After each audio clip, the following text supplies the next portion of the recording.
And good evening, fans. Well, actually, it's a good afternoon as we welcome you to the Panther Den. Get you set for varsity high school basketball on this Saturday afternoon, semifinal Saturday in college football. We got some basketball action for you here on the Franklin Panther Sports Network as we get set for the girls varsity. It's the Rabun County Wildcats and the Franklin Panthers.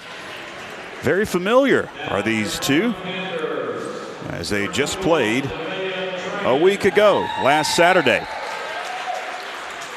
Both teams are being introduced as Tony Christie joins me. Just about 15 hours since we signed off last night. More basketball for you. And these two teams met last Saturday. And the final in that one was a close one, 51-47. It was a loss for the Lady Panthers. And it was a good game, too. It was a real good game. Rabun County Lady Wildcats coming undefeated. Here's the starting lineup for the Panthers, just introduced here to the masses at the Panther Den. Familiar lineup. Kanan Drake, who missed last night's game, is back in the lineup for Coach Scott Hartbarger as we are ready for tip-off here at the Panther Den. We are underway. Panthers coming off a win last night, a nail-biter, 41-40 over the Highlands Lady Highlanders. Had to come back in that contest. First foul is whistled, and it's going to go against the Rabun County Wildcats on the rebound. And Rabun County comes out with a man-to-man full-court pressure, trapping in the backcourt. Sierra Wade dishes down to Sydney Williams, open for a jumper. It wouldn't fall. There to grab the board is Nevaeh Tran. Wade now. Jackson hits from downtown to get the scoring going in this one. Rabun County has had a strong women's program for a number of years. In fact, played for a state championship a couple of years ago, as that shot would not fall for Hannah Cannon. Wade again from downtown and hits. That's a good start for them. Yesterday they didn't hit their first three-pointer until the third quarter. Traveling the baseline and then a turnover. Woodard got caught up and turns it over into the hands of Nevaeh Tran. Brings it down, gives it up to Kanan Drake. Dishes underneath in traffic, trying to hit Wade. It's knocked away. And here come the Lady Wildcats, dressed in all red. Panthers in white at home. And now we've got a whistle and a tie-up as both Michaela Brewer and Gracie Dietz are fighting for it. And the possession arrow is to Franklin. And on that right there, a lot of people would like to call officials to call over the back, but if they're not actually touching anybody, it's not over the back. That's a turnover as it goes over the head of Sierra Wade. The Wildcats reset offensively. Sophie Woodard up top kicks it over for a three, up and good by Hannah Cannon, the senior. Tran going to push it up court. Now Rabun County gets back defensively. We'll slow it down over to Williams. Williams now wide open to Michaela Brewer. And Brewer gets the bucket.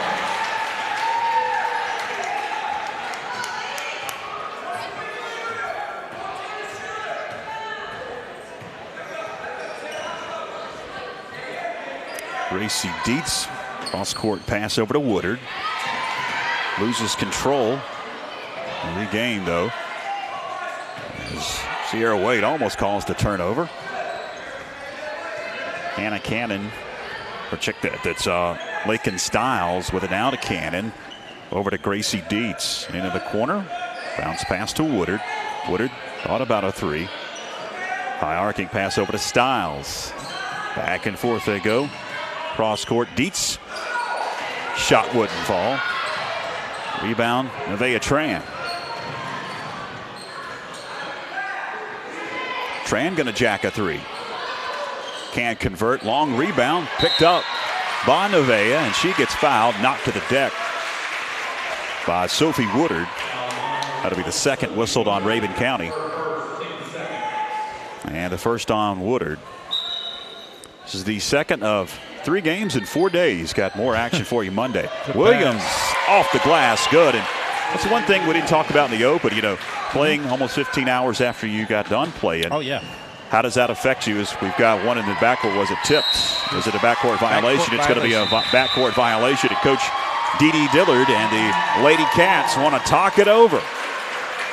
4:51 to go, first period, and Franklin has opened up a 10-3 lead in the girls' varsity. But playing so quickly after you played, is it a good thing or a bad thing? It's good if you were the last time first of all, if you won, it's always good, and then if you did good things during that game, it's good just to get back onto the court and play, because you can't simulate. You can't really, even in practice, you can't simulate. Having the crowd, having officials, having the adrenaline, So the best thing to do is actually play games, and if you can just keep playing games and teach and get better in between the games, it's always better to actually play more games. A lot of coaches, would say no, they want to practice, but that's more for the coach than anything.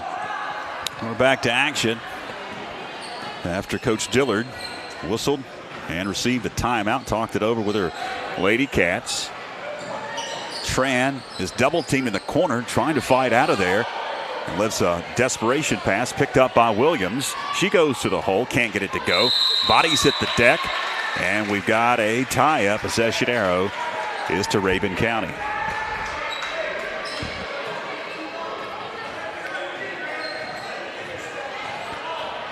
Glad that you're with us on this busy Saturday afternoon, Saturday after Christmas, and a turnover.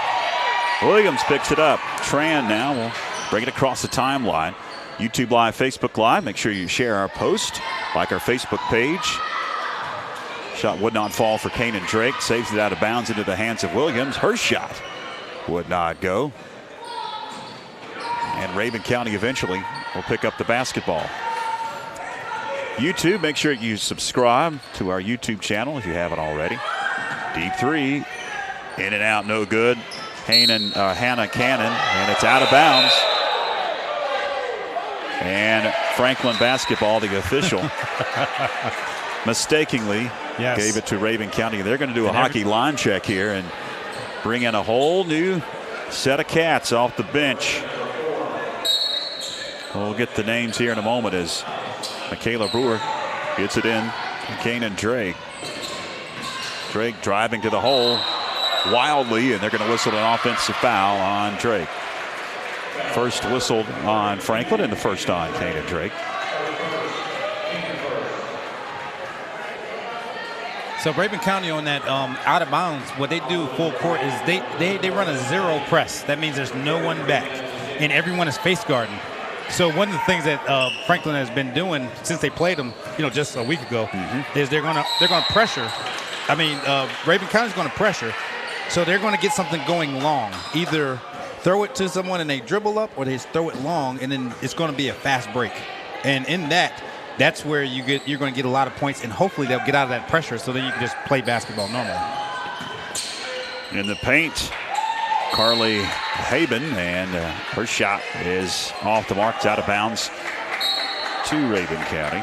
A reset underneath their own basket as Sophie Woodard has it. Or check that 11, Allie Ramey, not 1, 11. Ramey dishes a pass underneath. Triple team is Beth Payne. They'll get it out beyond the arc now with Stiles. Over to Ramey.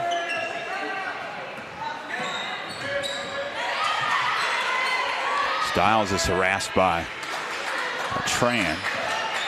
Tran causes a turnover. Definitely. The defense has picked up here. Picked up. Deep three, Sierra Wade. It's an air ball. And out of bounds to Rabun County.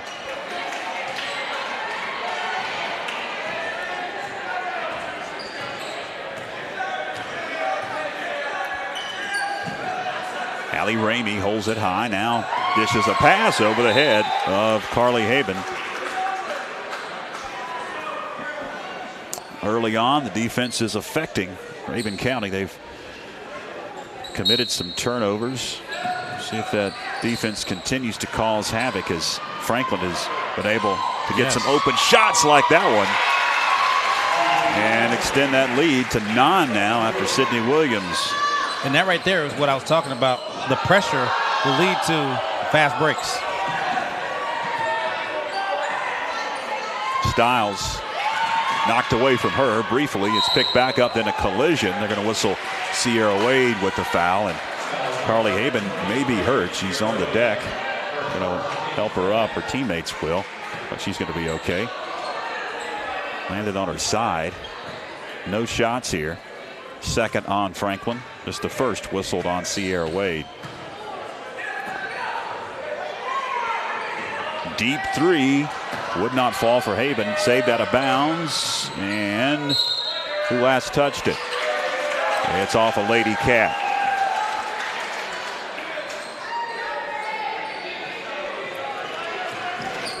Boys varsity coming up at about 3:30 or so after this one. No JV games today. Got to get it across the timeline. And they're going to whistle a foul. Carly Haben will pick it up, her first.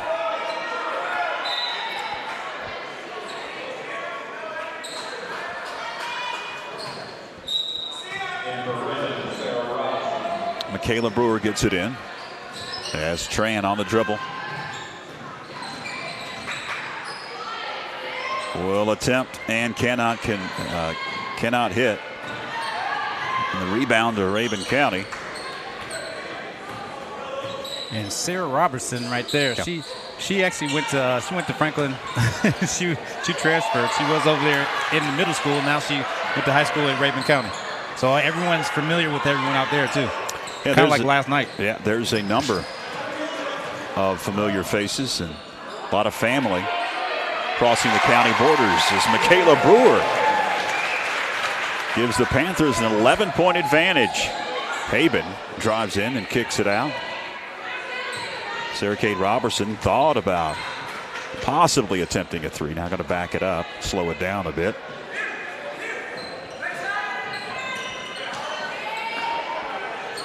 Haben's shot wouldn't fall, got her own rebound, ran into her own player, and then Crow hopped, travels with it. Tori Inslee going to check into the game for Coach Scott Hardbarger, along with Chella Green and Kendall Burns into the game for the first time. 40 seconds left here in the opening period.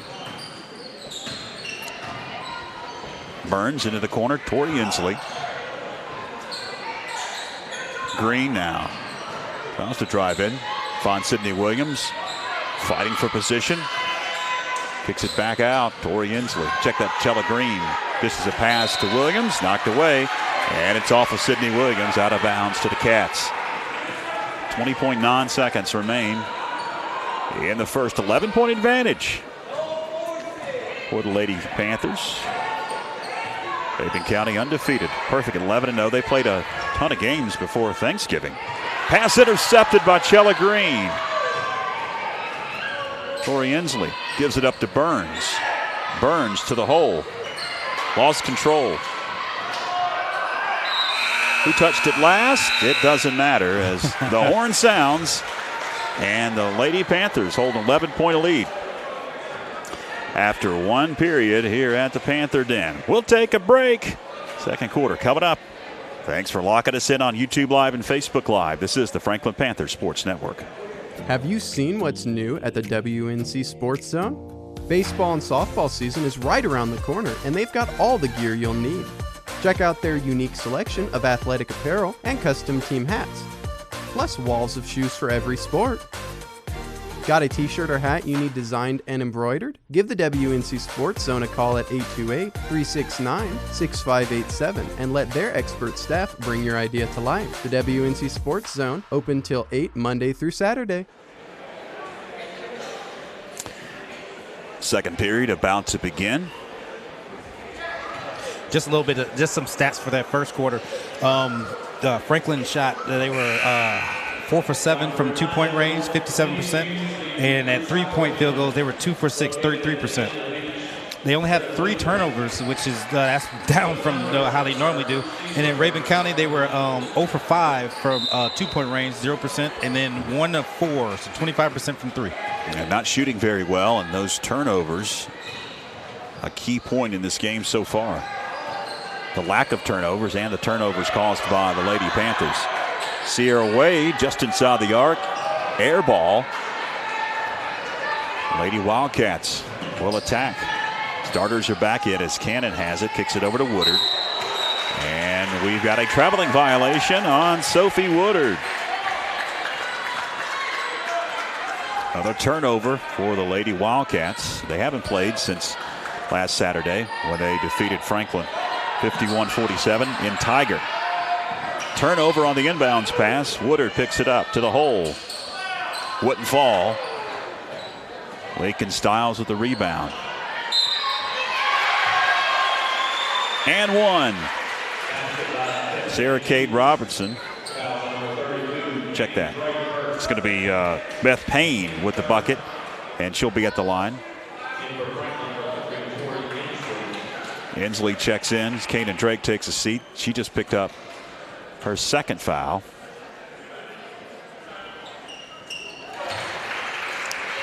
And she completes the old-fashioned three-point play. Check that. That was misspoke. It's Dietz at the line. And traveling to the hole and getting fouled is Nevaeh Tran. Hannah Cannon will pick up the foul. And that's exactly what you want to do when you're pushing the ball. Push it as far as you can until they stop you. And for her, that was right near the basket. So then after that, at that point, because she's a smaller player, she jumped right into the player, which that's why she didn't think that she fouled, because she didn't actually commit it. Nevaeh made her foul. On the rebound, we've got a whistle and a foul on Sydney Williams. Fourth on Franklin, first on Williams.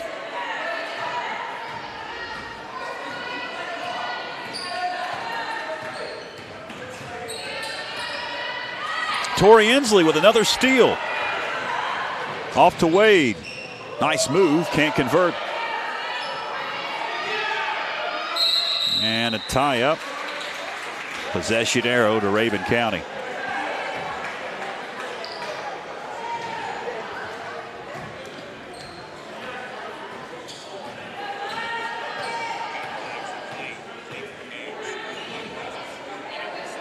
Looks like Franklin's gone to a 2-3 zone. Running shot in the paint wouldn't fall for Stiles. Rabun County grabs the board, and that one will go for Sophie Woodard, the sophomore. Again, press. Coach Dee Dee Dillard. Panthers able to break it. Up court, Williams. Wade open for three. It wouldn't fall. Getting position in the rebound, Cannon.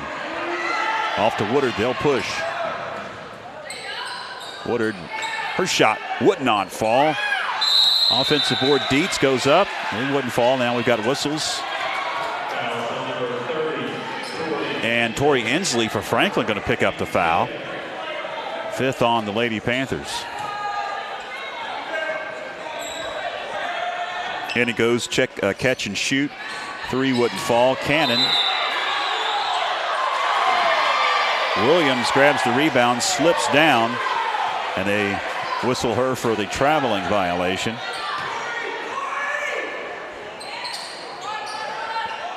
Woodard three. No. There to grab the board. Dietz, and her stick back will go. We'll cut into the Panther lead at just 5 now, 15-10. Rabun County going on a little bit of a run here. And a turnover. Stiles. And a timeout by Coach Scott Hardbarger. He's seen enough. Rabun County has ramped up the defensive pressure. And that lead is just 3 at 15-12. Well, the season's still young, but here's the overall record at 5-2, and the results minus the game against Highlands on November 30th. 6 previous games that the Lady Panthers have taken to the floor. Beat Highlands last night and a nail biter, and see the game against Rabun last Saturday. One of 2 losses on the young season. Now, if you look at, you can see that there's no one back. So, there's a couple things you can do. You have people come up, and then someone has to go longer. Because what you're doing is get it in bounds, yes. And it's a 5-second violation. What's happening is you have all 10 players below the free throw line on this side, and it's a lot to look at when you're throwing the ball in. Another catch and shoot 3. That one would not fall. Rebound off to Nevaeh Tran.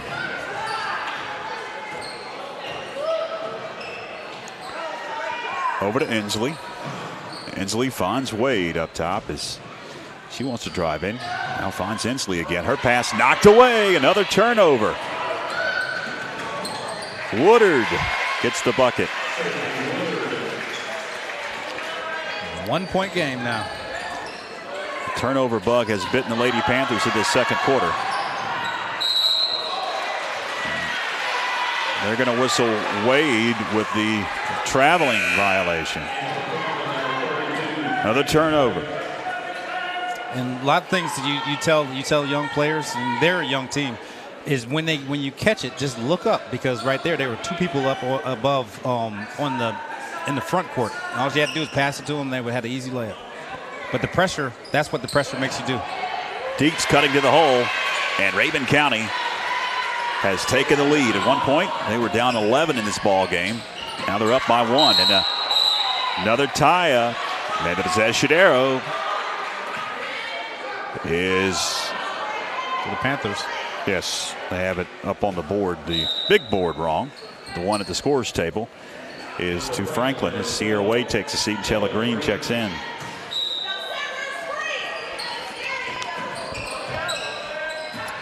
Into Nevaeh Tran, she gets double team, splits it. Up court, Tran pushes. Puts on the brakes, and she double dribbles.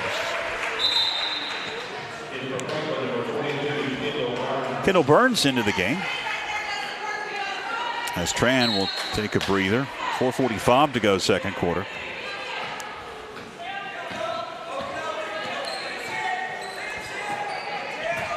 And what tends to happen is your offense, because your offense isn't working, the defense starts to, lag behind as well. Gracie Dietz with the bucket and one at the line. Inslee going to check back in, and Kanan Drake, who had just checked into the game, picks up her 3rd foul. She's going to take a seat. And Dietz completes the old-fashioned 3-point play. Timeout on the floor. Coach Hartbarger wants to talk it over. We'll take a break as well with 4:33 to go in the second.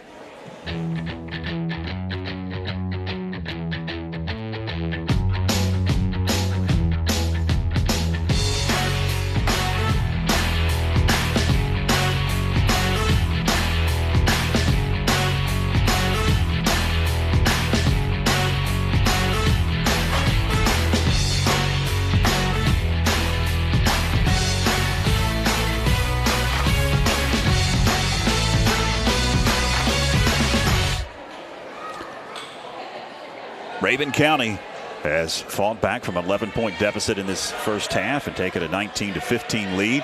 Coach Hartbarger just called timeout, and now his girls have to get it in bounds, which has been tough in this second quarter.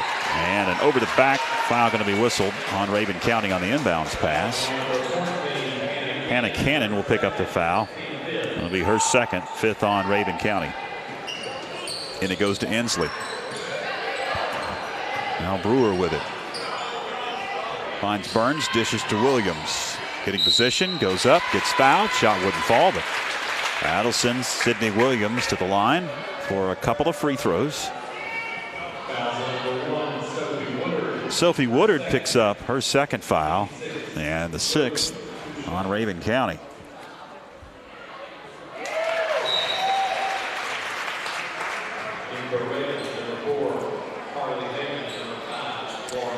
Lauren Stiles and Carly Haben will check in for Coach Dee Dee Dillard and the Lady Cats. One more for Williams.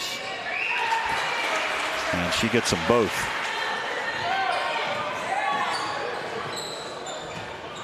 Stiles drives in, kicks it out. Haben with the rebound.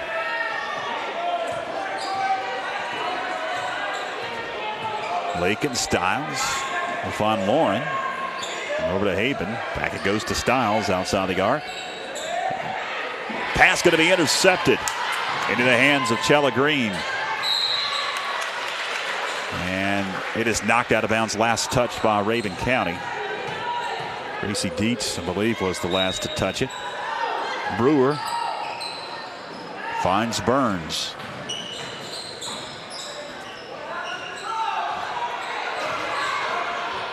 Bounce pass underneath. As a double team comes, it's knocked away. And Brewer may be hurt. She's on the other end of the court.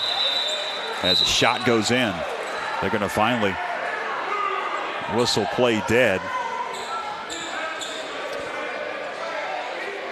Here comes Lynette, the trainer for the Panthers, to come take a look at Michaela Brewer. She's holding her face like she may have gotten hit in the eye, maybe. Right.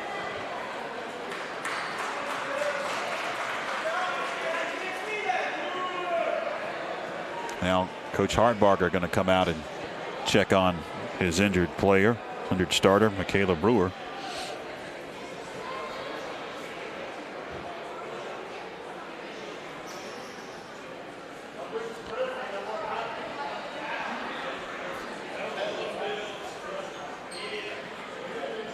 Fans, we invite you to tune in on Monday as we've got more basketball action for you. Both girls and boys action on Monday here at the Den.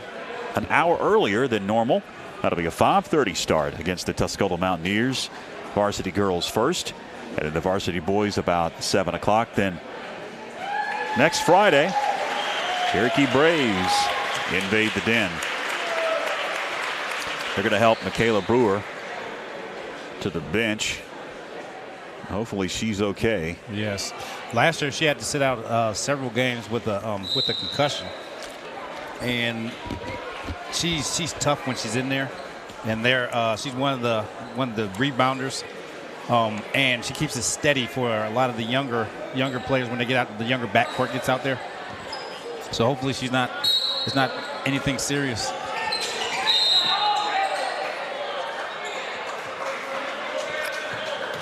Got a foul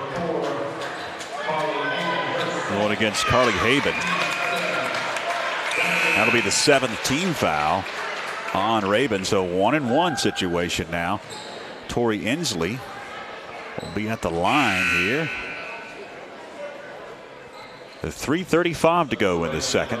Haben going to take a seat.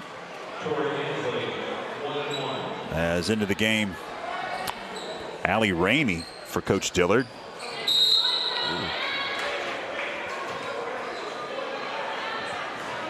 Didn't hit the rim, went out of bounds.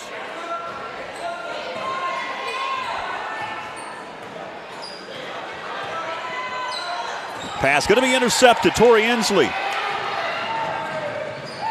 Inslee converts. She has caused a bunch of turnovers in this first half, Tony. Yes, her and Chella Green have both been very active on the defensive end. A couple of intercepted passes. Stiles holds it, gives it up to Robertson. Back it goes to Stiles. 3. Rebound. Taylor Carlton, who's into the game for Michaela. Off to Chella Green. Under 3 left here, first half.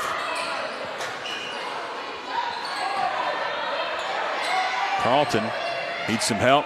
Finds Williams. He dives and was out of bounds when she caught it.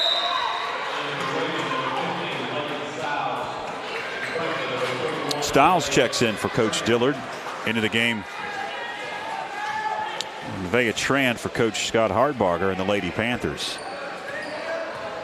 This one was a tight one in Tiger last Saturday. Final was 51-47, and this one is heading away too. And on that one, the Lady Panthers had to come back. they had to come back with, they were down at one point, down 15, and they came back in the second half. It's pretty good.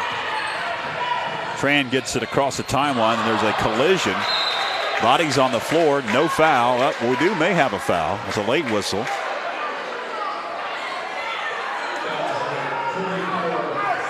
Sidney Williams will pick up the foul. 7th on Franklin, so 1-1 coming up for the Lady Cats. Now some discussion. Fans didn't like the call.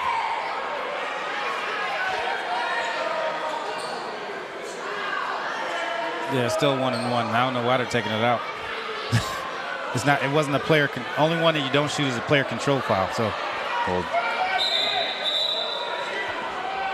now some more discussion. because the coach wants the explanation on that one too, because I thought it was, nobody had possession of the basketball. Right. It was a pass.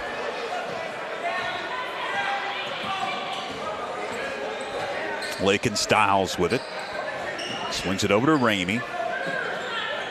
Back to Lakin.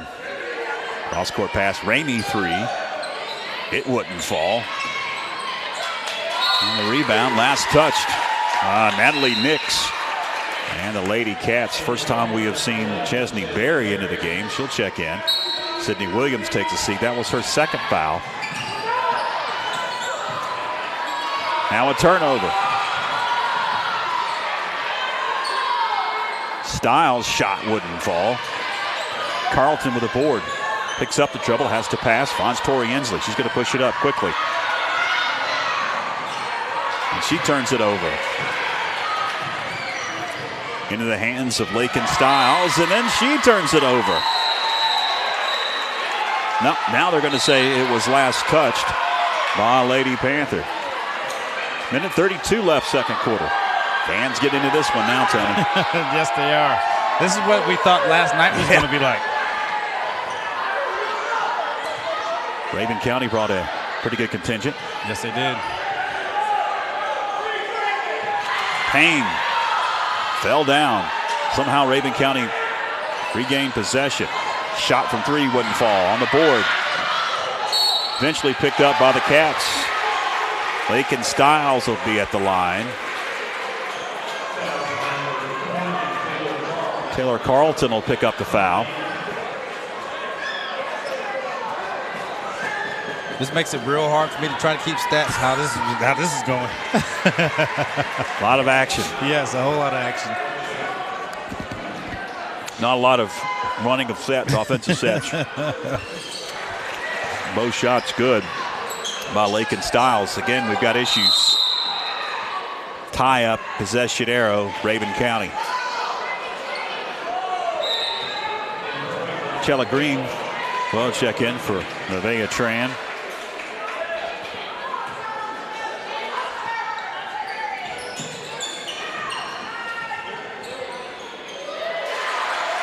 Eventually got the roll. Did Gracie Dietz. Inslee now. Got fouled as the shot was errant. 8th on Rabun County. Shots coming up for Tori Inslee. Natalie Nix will pick up the foul.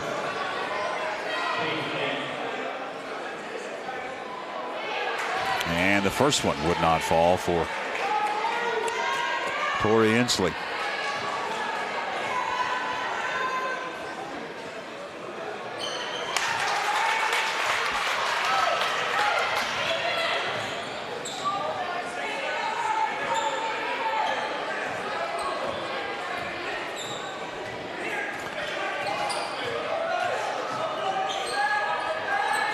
Ramey's pass knocked away.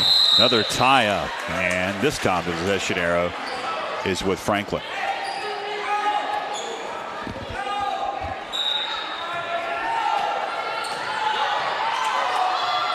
Pass going to be intercepted, then stolen away. Burns picks it up, and who was it off of? It looks like a Lady Cat last touched it. That was Gracie Dietz, I believe, that knocked it out of the hands of Burns. Carlton to get it in. 37 seconds left. Over to Chella Green. Green finds Carlton.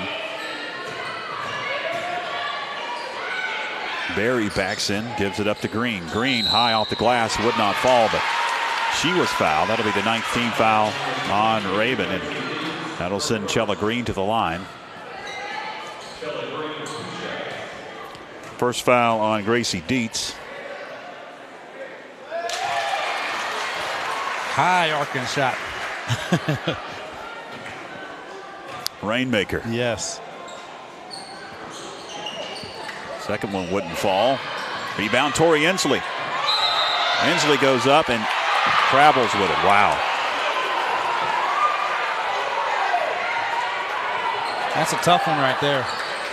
Because it looked like the other team had the ball, so it should have been a jump ball.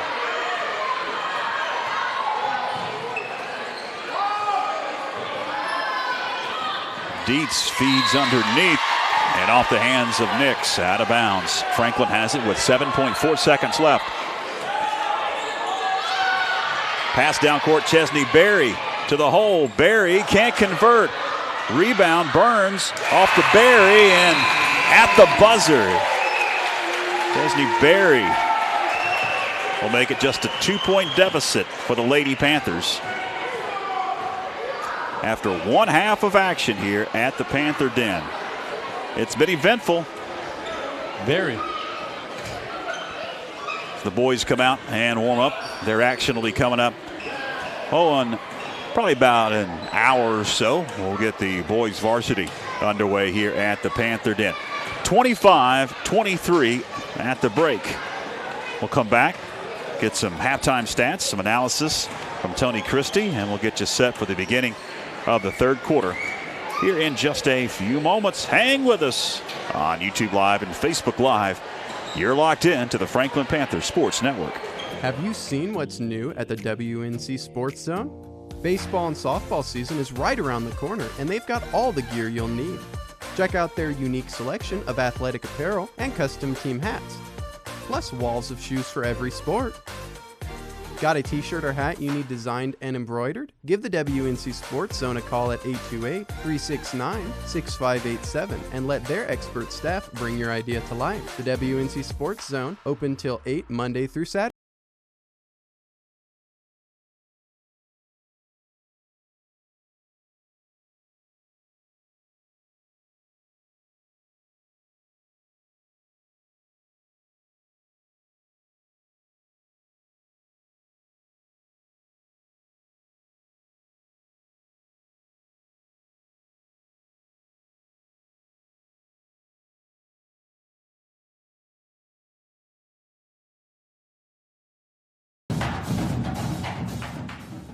This is beyond X's and O's.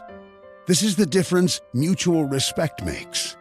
This is what character looks like. This is what defines us in North Carolina. This is sportsmanship. School sports, it's not the outcome that matters most, but the way the games are played. This message presented by the North Carolina High School Athletic Association and the North Carolina Athletic Directors Association.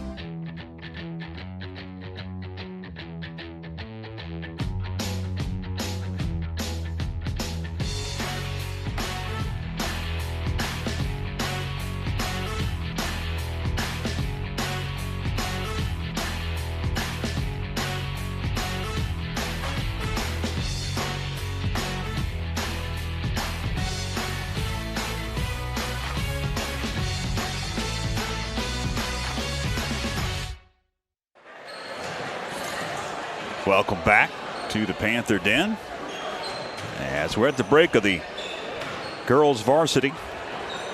George Young along with Tony Christie, as it's been an eventful, the Clemson Tigers are teeing it up later on. It's been an eventful first half here at the Panther Den. Yes, it has. I tell you what, it got off to a great start for the Lady Panthers. They were making a lot of shots and playing some tough defense. And then what I was talking about before, the stats for Rabun County during that first quarter, they were 0% from 2, and they ended up in that first half 9 of 18. So they're 50% now, and they're 1 of 8 for 12% from the 3-point line. So what happened was they were able to score, and that in turn allowed them to put the pressure on, because their pressure is predicated on you taking the ball 94 feet down the court and trying to score. So by them being able to score, they were able to, put that pressure on, and that right there is where the Lady Panthers we're having problems with turning the ball over and handling it. And once they handled it and got it up the court, they got great shots and some easy ones at that. 25-23, just a 2-point advantage for the Lady Cats. And if you just joined us, Franklin actually jumped out to an 11-point lead in that first quarter. Into the second quarter, didn't commit many turnovers, were causing turnovers in the first quarter.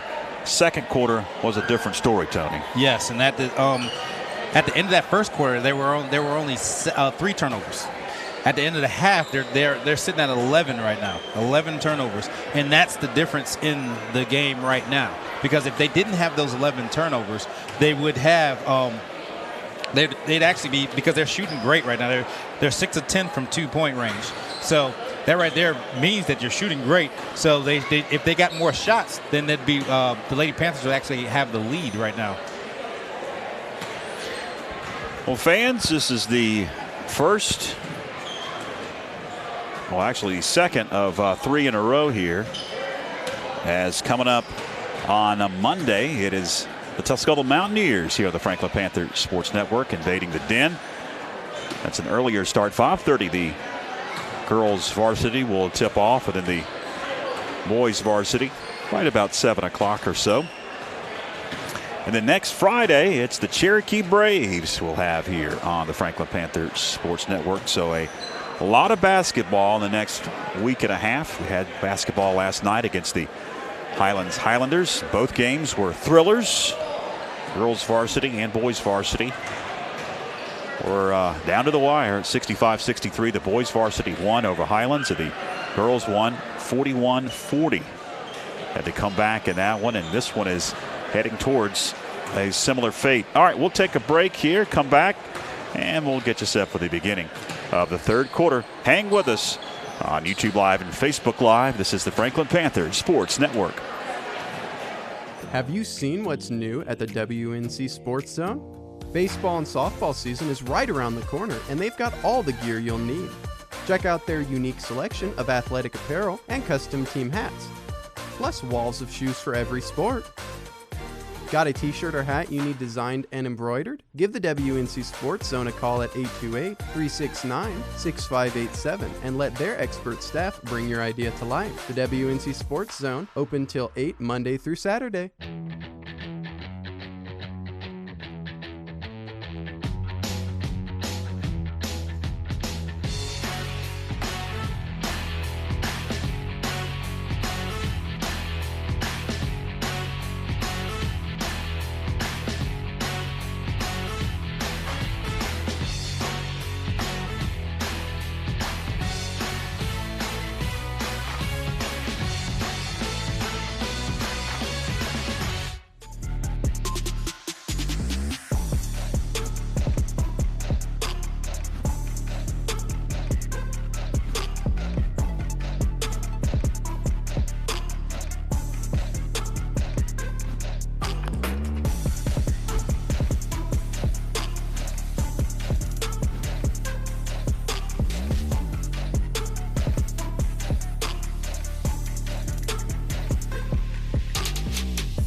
Coach Scott Barber, I'm the head coach of the Lady Panthers. Caden Drake, Jr. Candace Parker, Jr. Chella Green, Sr. Chesney Berry, Jr. Taylor, Sr. Nevaeh, Jr. Kendall, Jr. Sydney Williams, Sophomore. Sierra Wade, Sophomore. Tori Inslee, Freshman. Sydney Chapman, Junior. Corey Burrell, Sophomore. Michaela Brewer, Senior. Welcome back. Got about 2 minutes until we'll tip off this third quarter. Girls varsity, a good one, going 25-23.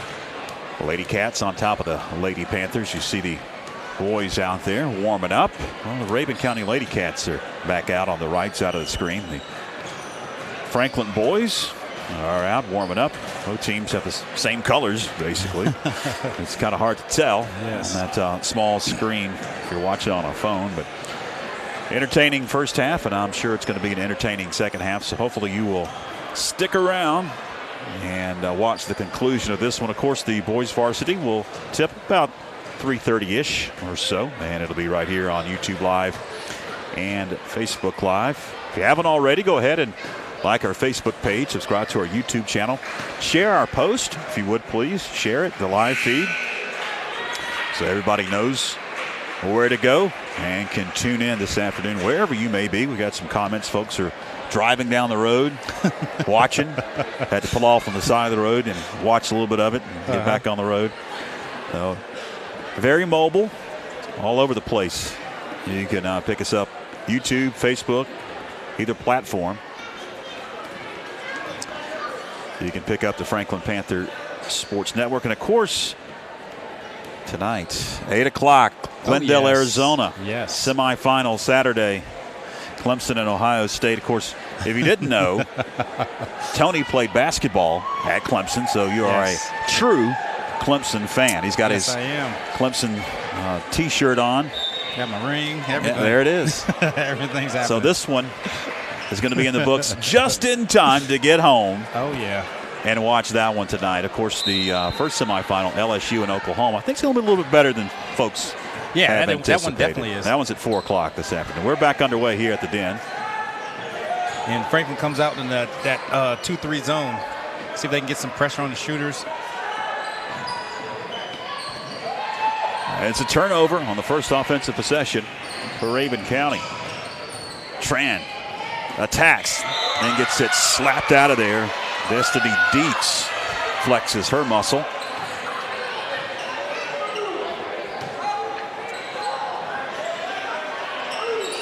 .7:37 to go, second half, third quarter, as Williams will have it up high.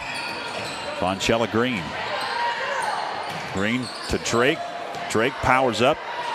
Would not fall. Rebound. Tori Inslee. Her pass. 3 seconds. Is stolen away as the 3 seconds was whistled.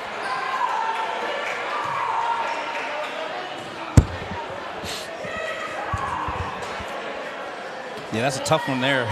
She got the rebound and she didn't have anywhere to go, and she just held on to it too long.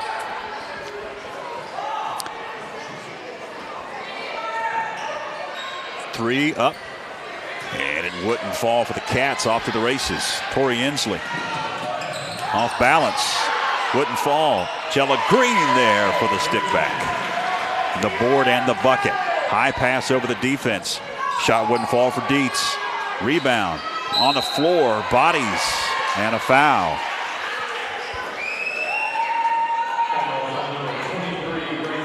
Gracie Dietz will pick up the foul. That'll be her second. First whistled on Rabun. Kanan Drake will trigger as Coach Dee Dee Dillard sets up that press. Into Inslee. She gets double teamed in the corner. It's knocked out of her hands. Okay, let's see if you can see from on this angle right here. If you see there's no one back. Everyone's in front of everyone. So if you put people going toward the ball and then you have one person going away, that's where you want to throw the ball. You want to throw the ball longer than where the people are, because if you throw it in the backcourt like this, they're going to trap. Issues eventually into the front court, into the hands of Tran, and then she gets fouled. Gracie Dietz, I believe, going to pick up her third. It will be on Dietz. And a lot of coaches that press, I press when I coach, but a lot of coaches, we don't mind fouls. We don't mind any of that because they can't call it on everyone. So, the fans can yell, foul, but that's what a pressing team, they're built like that. Some folks just say it's good defense. Yes. Some folks say it's a foul. Yes. But it causes bad shots. Yeah. It causes bad passes. High pass over the head of Williams. Lakin Styles up court. Off-balance shot by Cannon wouldn't fall. Rebound Green. She gets hit from behind, and a foul on the Lady Cats. Lakin Stiles will pick it up. It's a cat fight here at the Den. Panthers and Wildcats. You see, everyone's right there. A run. And a turnover. Inslee pokes it out from behind, but into the hands. Off the glass, no good. Stiles at the board. Tran picks up the errant pass. Chella Green. Pass knocked away. Tori Inslee was the intended target.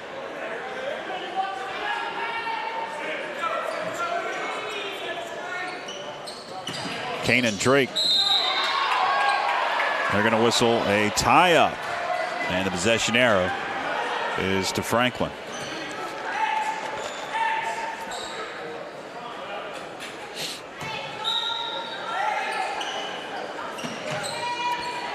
Tran lifts a high pass to Drake. Over to Williams. Williams to the hole. Got position. Lakin Stiles will turn it over.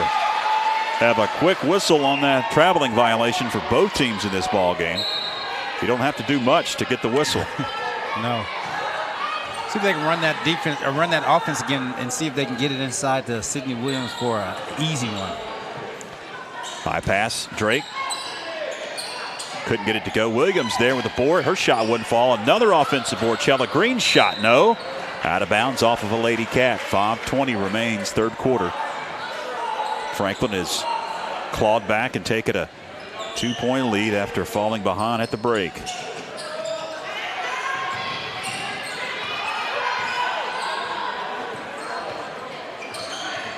Had an 11-point advantage in the first quarter. Rabun stormed back, took the lead.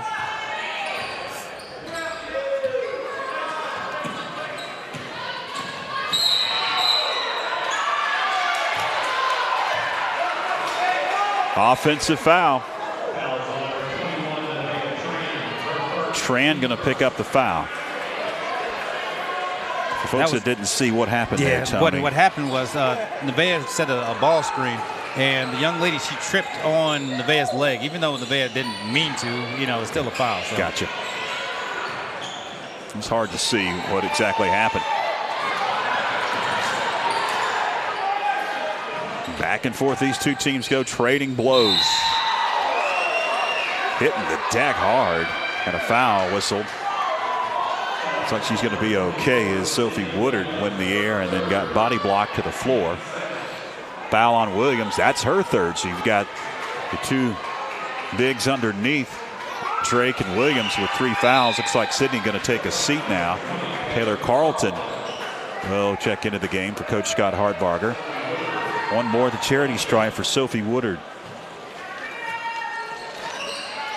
She couldn't convert.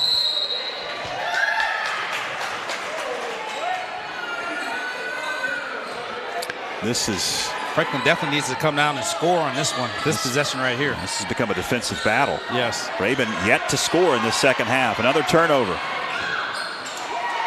Another missed shot. Tran. Harassed, falls to the floor. Jump ball.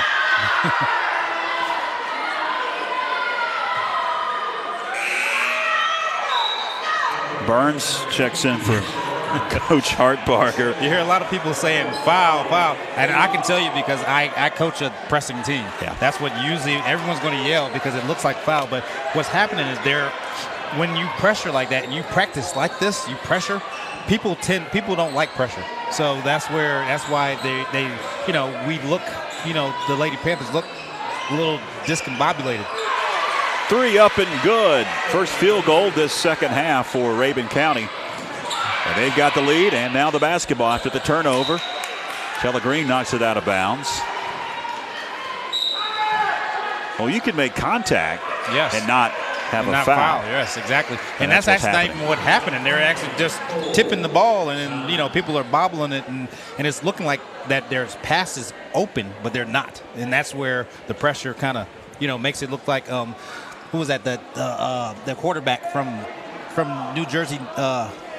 From New Jersey Jets. He said they look like there's ghosts out there. That's what pressure. That pressure makes you see ghosts. Makes you see people that they look like they're open, but they're not. And that's what's happening. Rabun County has hit one field goal in the second half, but that was a 3, and it gave them a 28-27 lead after Franklin had regained the lead since early on in that first half. This looks like this one's going to come down to the very end. 51-47 was the final in Tiger last Saturday. That's the last time that Rabun County played. Franklin played last night. But last night, you said when the Lady Panthers were playing, you said the first one.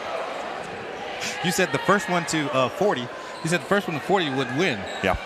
This one's heading the same way. Same type of thing. Although I think somebody's going to go on a run here. Yes, I believe so. Now some issues. No one knows whose ball it is. Coach Hardbarger talking to the official. It's Rabun County basketball. She almost traveled with it, did Woodard up top. Cross-court pass back goes to Woodard.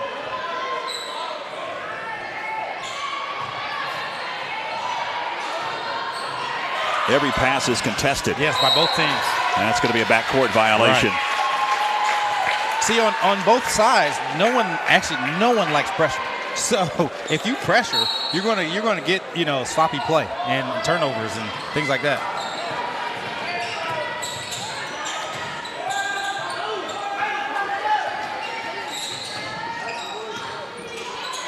Three by Drake wouldn't fall. Rebound Tori Inslee.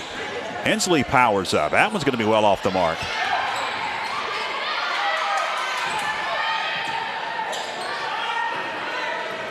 Woodard races down court. Good pass.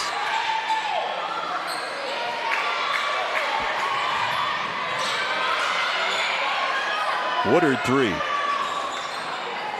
Rebound Kanan Drake off to Tori Inslee. Inslee feeds Kendall Burns. Cross-court pass over to Chella Green.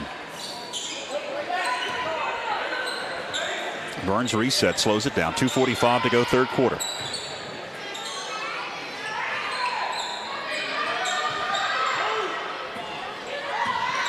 Green to the hole. In and out.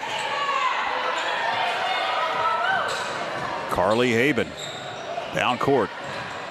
Feeds Woodard. Lost it briefly. Now Jack's a 3. Rebound Kanan Drake.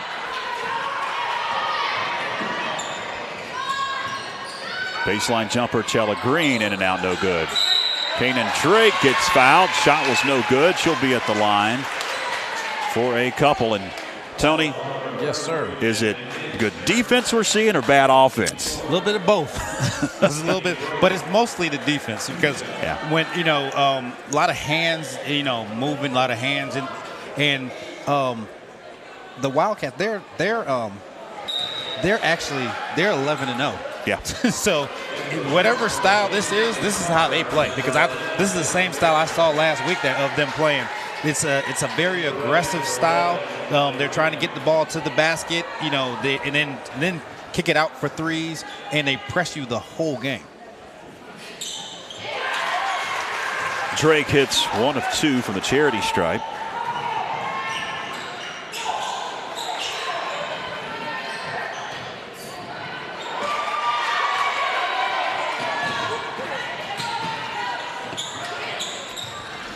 Taylor Carlton will have it. She gets double team, gives it up. Candace Parker backs it out. Minute 50 left. Into Barry. Chesney can't get it to go. Rebound underneath. Bodies on the floor. My goodness. No fouls called. And it's out of bounds to Rabun County.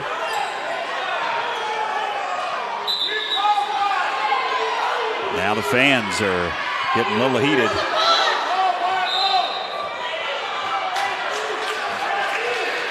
Now they're going to bring Franklin back down. It is Panther basketball after the discussion.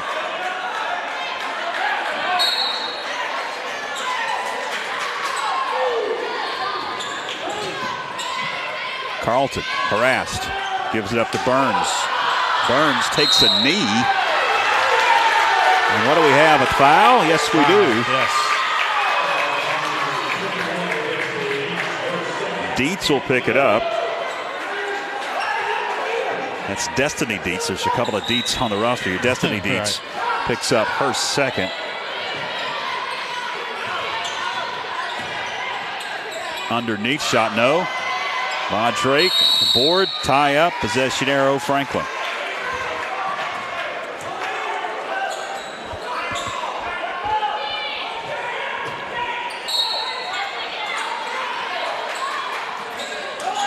Candace Parker has to get it in. She does.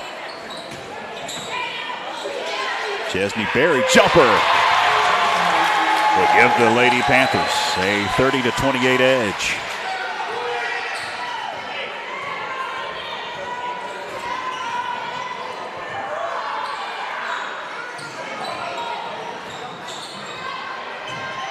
Lakin Styles will get fouled. She'll be at the line.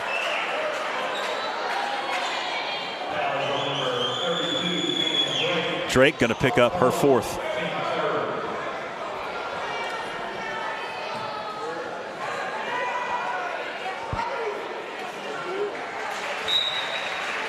Sydney Williams will check in for Kanan Drake. Fans stick around. We've got another quarter of this one, and then the boys varsity will take to the floor. At least another quarter. We may go extra frames in this one the way it's going.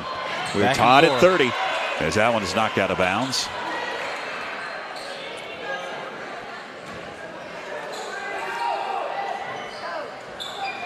Into Burns. Kendall going to push it.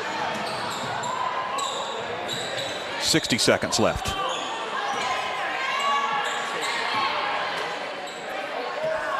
Williams in the paint. Tries to get position, gets it knocked away. Picked up by Carlton. More bodies. Whistle. Tie up. Possession arrow, Rabun County.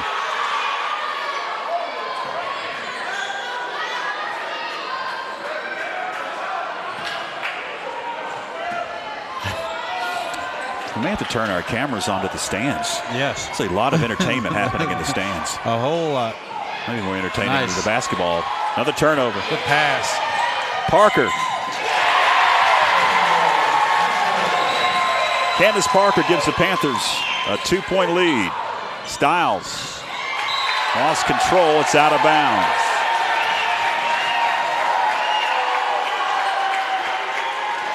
I'll tell you what, these subs for the Lady Panthers are playing strong.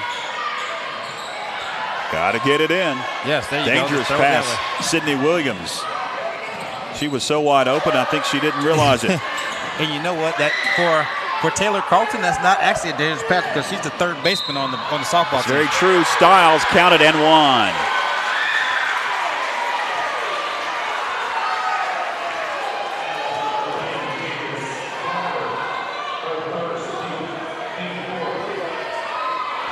Williams going to take a seat. Tori Inslee checks in as the foul was on Candace Parker, her first.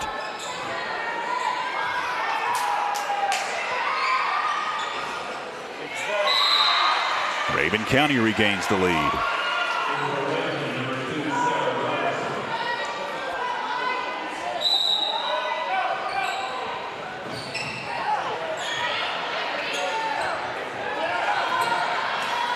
Inslee into the front court. 7 seconds left.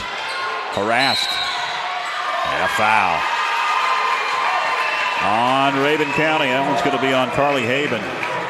That'll be her third. 6th on Rabun County. 4 seconds left. Got to do something quick. And it goes to Inslee. 3 seconds. At the buzzer. And that'll do it. Rabun County holds a 1-point lead as we head to the 4th frame. Back in a moment.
Fourth quarter about to begin. What has become a raucous atmosphere at the Panther Den on a Saturday afternoon of basketball.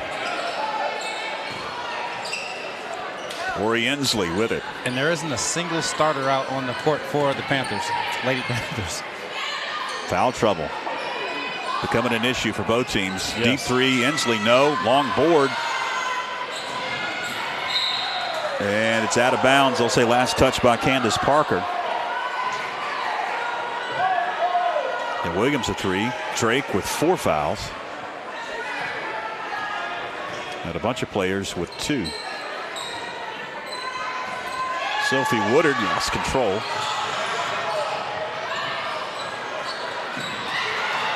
Parker gets the steal. Also, you've got to factor in some fresh legs too, yes. Tony, after playing yes. last night. Yes, and most of this lineup didn't play last night that much, so they are fresh. And if they can keep pressuring, they should be just fine.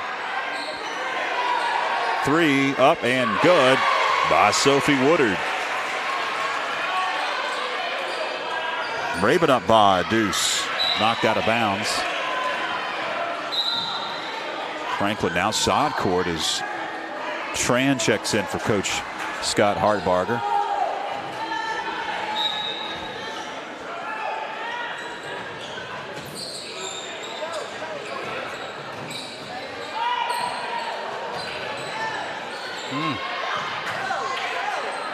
Inslee over to Parker.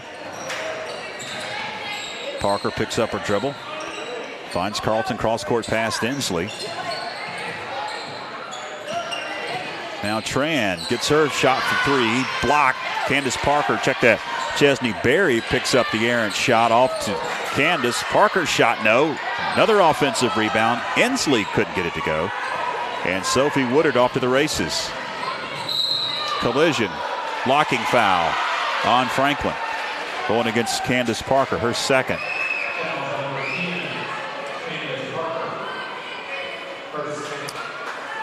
That'll be the 5th on Franklin, and I'll say she was in the act of shooting was Sophie Woodard.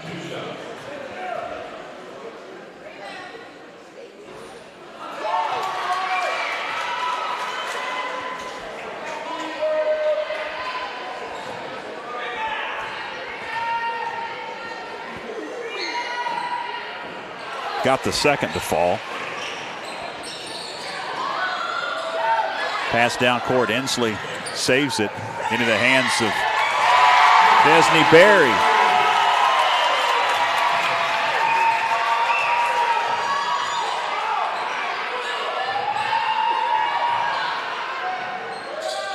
Running shot wouldn't fall for Stiles, and we've got another tie-up with possession arrows with Rabun. And that's what I was talking about earlier about the press. Taylor Carlton's back there, and we know she has an arm, so she's just throwing it over their heads, and they're getting easy baskets.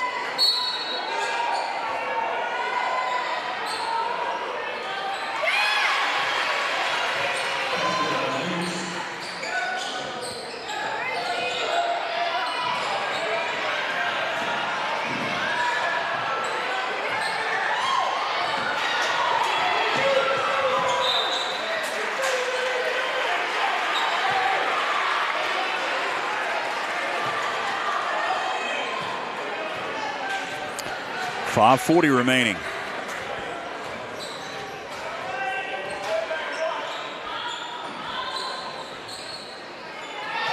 Pass knocked away. Another tie-up. This time the possession arrow is to Franklin. Good defense there. Good anticipation by Tori Inslee.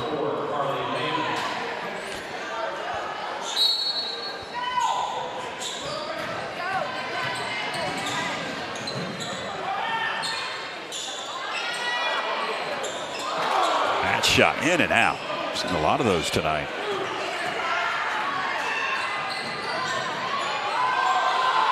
Another intercepted pass.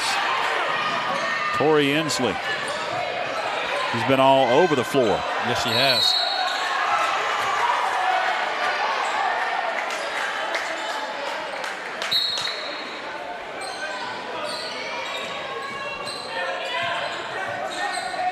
She has 5 steals right now. And a push from behind. Gracie Dietz will pick it up. Work it on Taylor Inslee. Or check that, Taylor Carlton. And that's going to be the 17th foul. So that'll send Carlton to the line for 1-1. Under 5 to play in the fourth.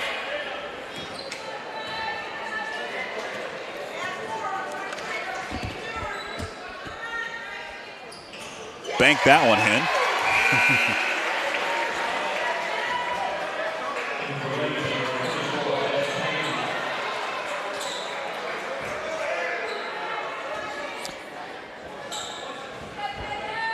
It was a 4-point Rabun County win a week ago.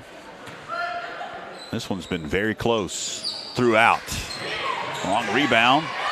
Inslee picks it up. Tie up. Possession arrow to Rabun County.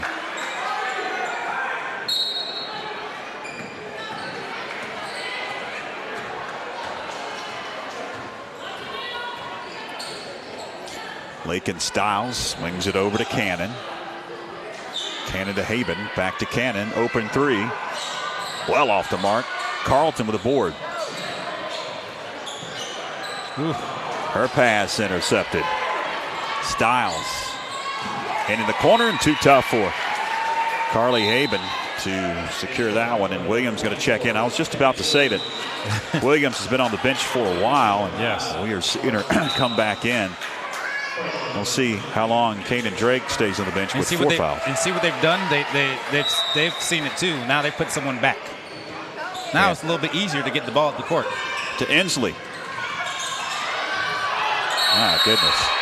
Wow.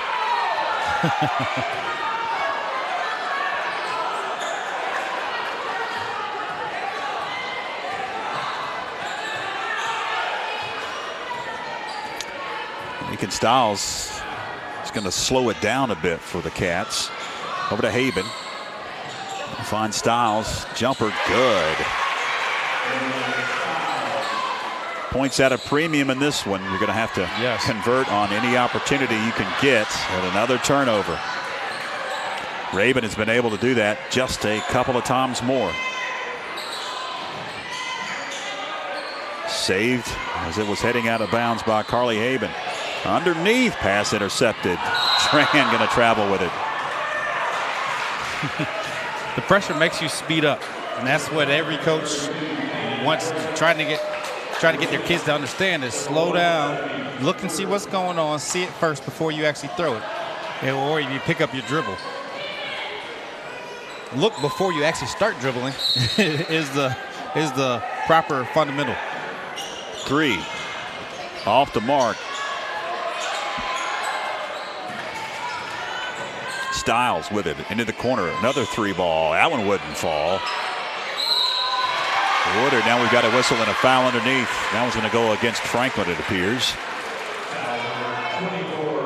It's going to be against Williams. Her 4th. 3:30 remaining. And some shots coming up for Lauren Styles, the sophomore guard. 5-point advantage now.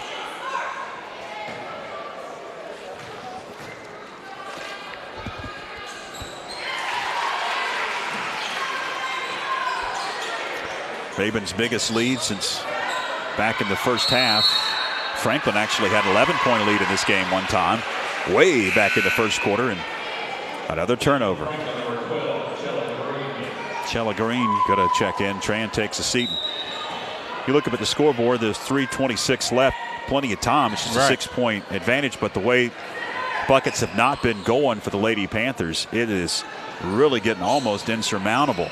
Right, and when they're able to set up that pressure, you know, Franklin hasn't had an answer for it. You know, a couple times, you know, when they threw it long and then they had to adjust. But after that, they've made more adjustments. And now the Lady Panthers have to make adjustments along the lines too. Running shot off the mark. Rebound on the floor. Eventually picked up by Carlton off to Burns. She'll race to the hole. Couldn't convert, but she was fouled. That'll send Kendall Burns to the line and going to have to hit these free throws. if the Lady Panthers have any chance in coming back. Foul on Lauren Stiles. That's her first. And the 8th on Rabun.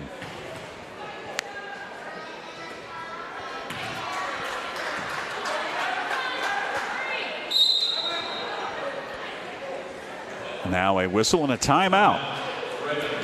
Called by Coach Dee Dillard in the Rabun County Lady Cats. It's going to be a full timeout, so we'll take one as well. Back in a moment across YouTube Live and Facebook Live. This is the Franklin Panthers Sports Network. Have you seen what's new at the WNC Sports Zone? Baseball and softball season is right around the corner, and they've got all the gear you'll need.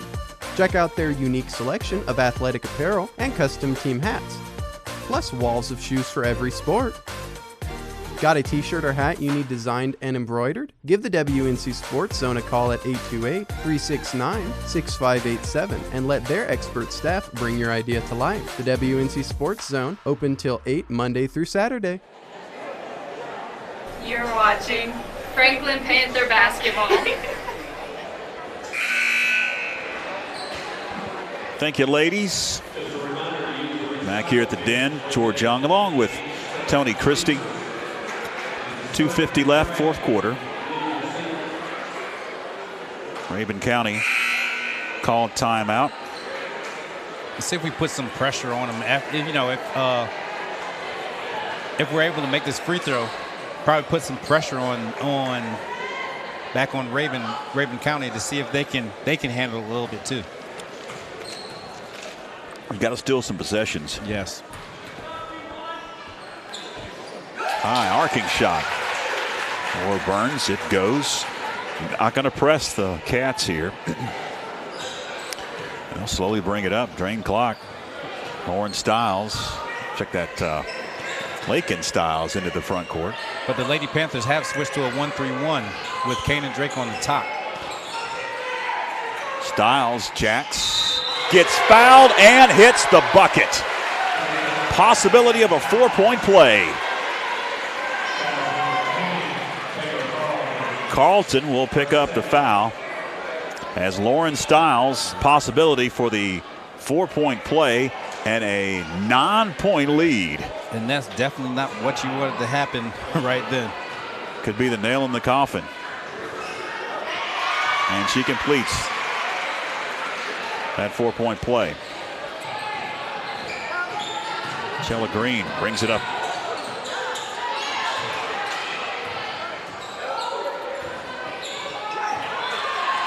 Another turnover. And Rabun County has now extended that lead to 11 points. And we've got a timeout on the floor, and it's a full one. We'll take a break. Back right after this across the Franklin Panthers Sports Network.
Back to action. Franklin, an 11-point deficit. Williams wouldn't fall.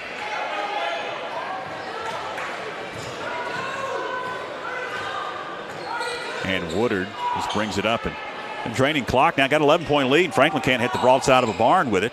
And have really turned the ball over too much in the second half. I'm just going to drain more clock.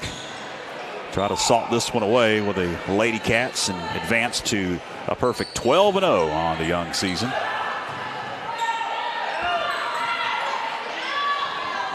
Lauren Stiles, so check that. Lakin Stiles will get fouled. That'll send Lakin to the line.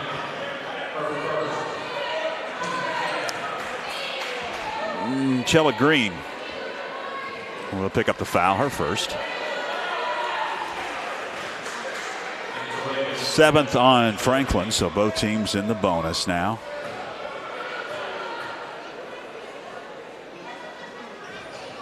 Couldn't convert on the front end. Williams with the rebound. She gets trapped and off of the foot of a Lady Cat.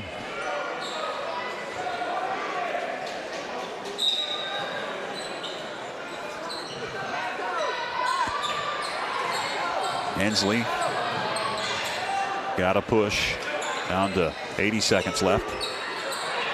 Another turnover. And a foul coming up on Williams. And if it is, nope, they're going to say it was Kanan Drake. And that'll be her 5th. No, they're going to say it's on Gracie Dietz. My mistake. Okay, we'll take that.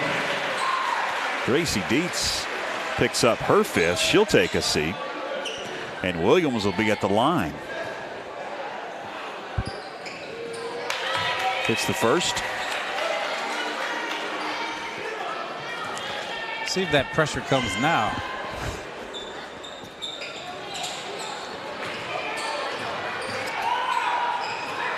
Guess not. Yeah, got to hit the shot to set up the press. Yeah. It didn't happen. And they're just going to run clock. Yep. And now foul on Burns. 1-1 coming up for Stiles. Exactly 60 seconds remain with a 10-point advantage for Rabun County. Front end of the 1-1 is missed, but Rabun County grabs the rebound. Burns will pick up her 2nd.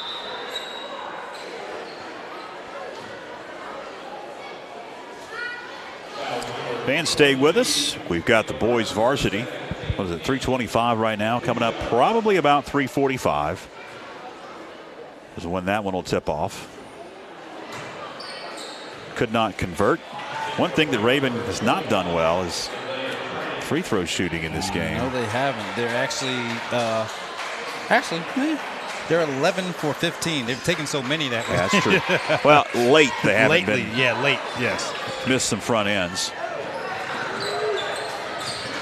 My mind is cluttered with lots of gobbledygook. Yes. I thought the exact same thing until I just you just checked look at the Yes. stats. Stats don't lie, right? Right. A shot from 3 by Tran wouldn't fall, and she's going to commit a foul to stop the clock with 39 seconds left.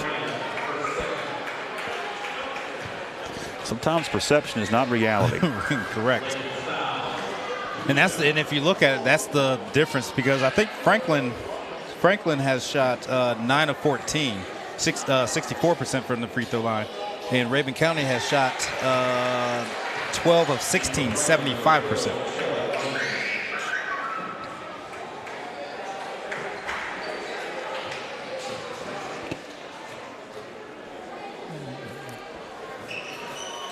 Second one wouldn't fall. Drake with a rebound.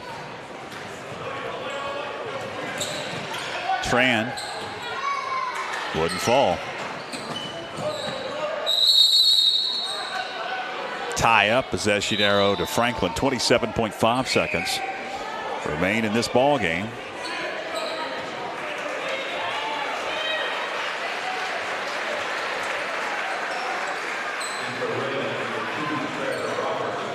Looks like Coach Dee Dillard going to clear her bench now for the final few seconds of this one. Kanan Drake going to get fouled. Hannah Cannon will pick up the foul. Both teams over the limit. Double bonus. Drake will have 2.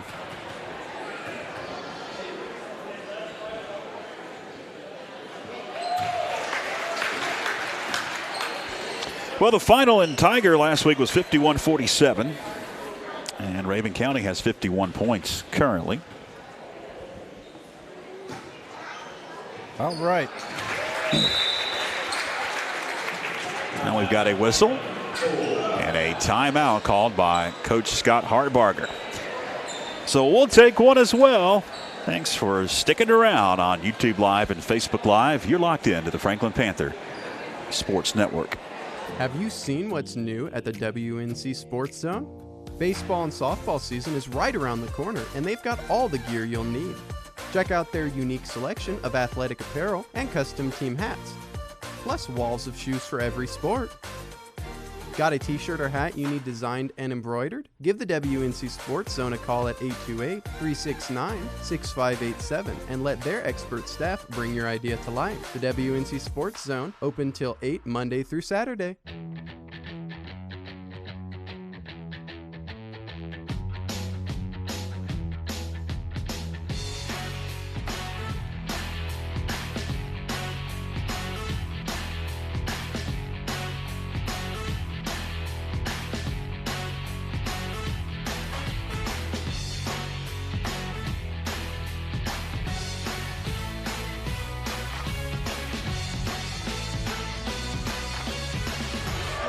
Final seconds as we've got a whistle up top. Another foul on Franklin. That one's going against Kendall Burns. Will pick it up her third. As at the line, Stiles cannot convert. She'll get one more. Williams checks in, playing with 4 fouls. Carlton will take a seat.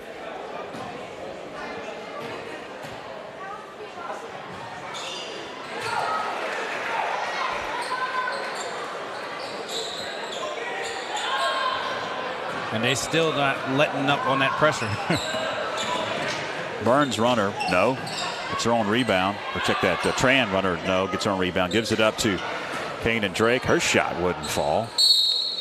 Down to 2.3 seconds left. That pretty much will do it. Barring a foul. That will do it. 52-41 the final. Here at the Panther Den. Rabun County makes it a clean sweep over the Lady Panthers. Last Saturday they won 51-47, and this Saturday they won 52-41. Very similar scores. Last week Panthers came back and made it a game. This week Rabun County came back after falling down by 11 in the first half. We'll come back. We'll wrap things up here on the girls' side and get you set for the boys' varsity as they have taken the floor, and we'll get warmed up. And we'll have that tip, as you can see, coming up just about 10 minutes away. Hang with us on YouTube Live and Facebook Live. This is the Franklin Panther Sports Network. Have you seen what's new at the WNC Sports Zone? Baseball and softball season is right around the corner, and they've got all the gear you'll need. Check out their unique selection of athletic apparel and custom team hats, plus walls of shoes for every sport. Got a t-shirt or hat you need designed and embroidered? Give the WNC Sports Zone a call at 828-369-6587 and let their expert staff bring your idea to life. The WNC Sports Zone, open till 8 Monday through Saturday.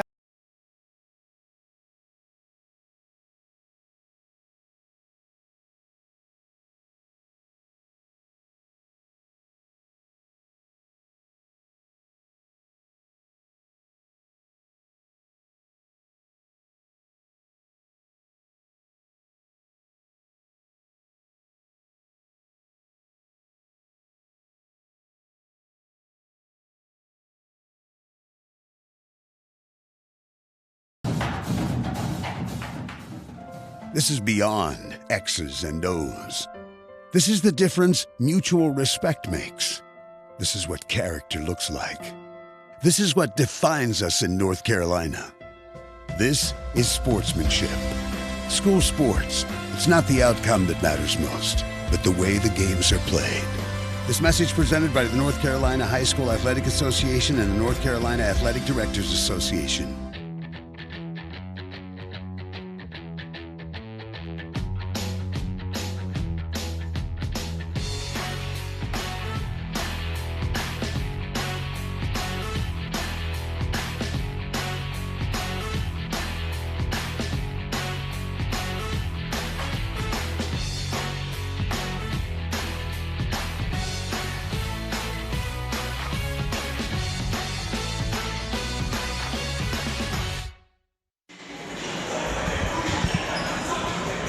Welcome back as we wrap things up on the varsity girls side. A loss for the Panthers. They fall to 5-3 on the young season. Two of those losses coming to the undefeated Rabun County Wildcats. They advance their record to 12-0 on the young season. They got started a little bit earlier than Franklin did before Thanksgiving. It really was a tale of two halves if you tuned in late.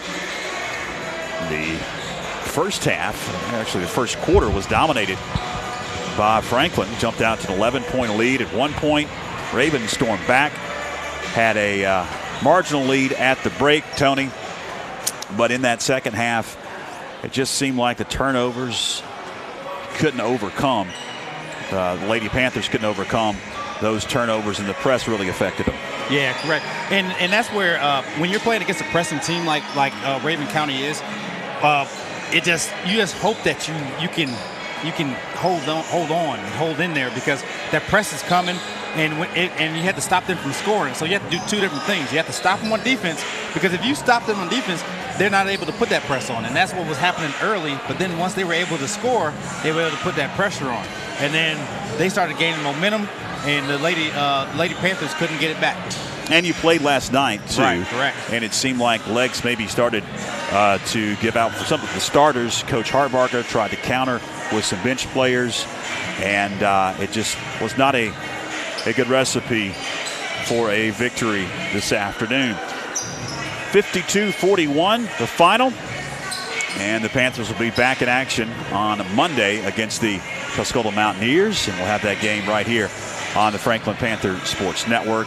The girls varsity will tip off around 5:30.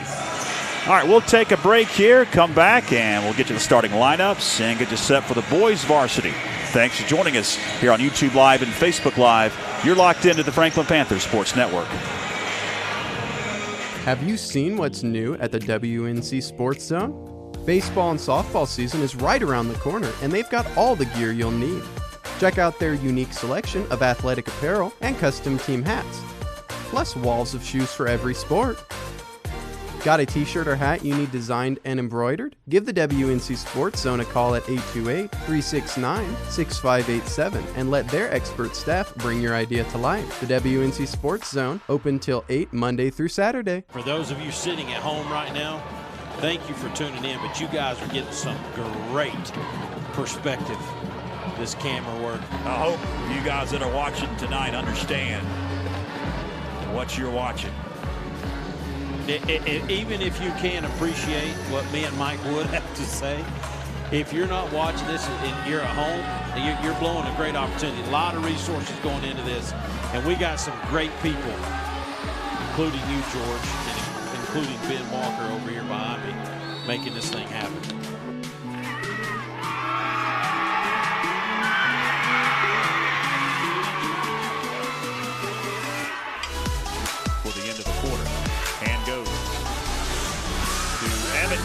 He's going to turn the corner and score as the quarter ends.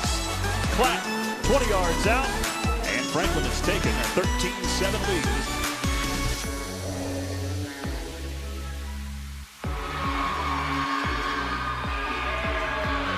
Nice run. This is fun to watch yes, here. Yes, this is.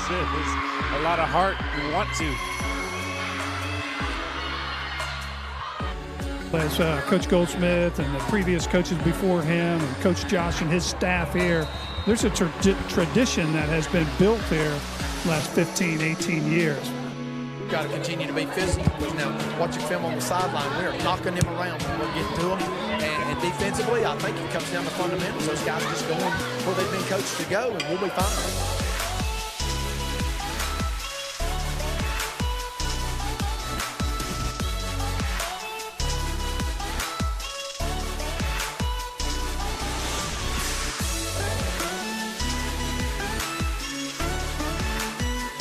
The thing about it is, folks out there in Facebook and YouTube land are getting to watch Panther football on their phone or their TV.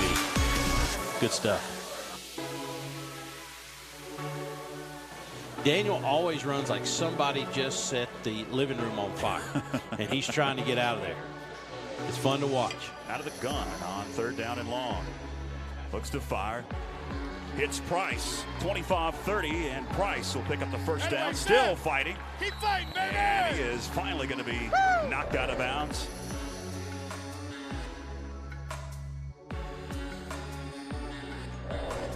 We appreciate everybody tuning in. We still have a bunch of folks hanging with us, especially on YouTube.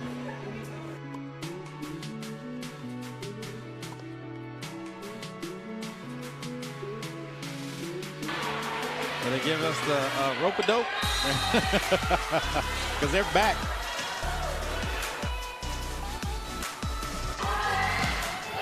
Caden ready where his shoulders were. Just never gonna block it.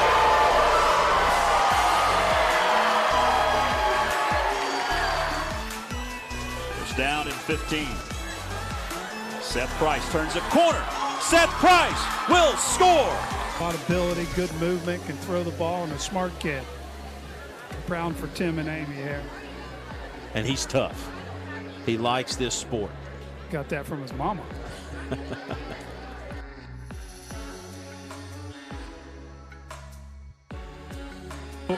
I don't know what it looks like on TV, but he ran right by me 2 or 3 feet. Kid's a strong-looking kid with a lot of speed.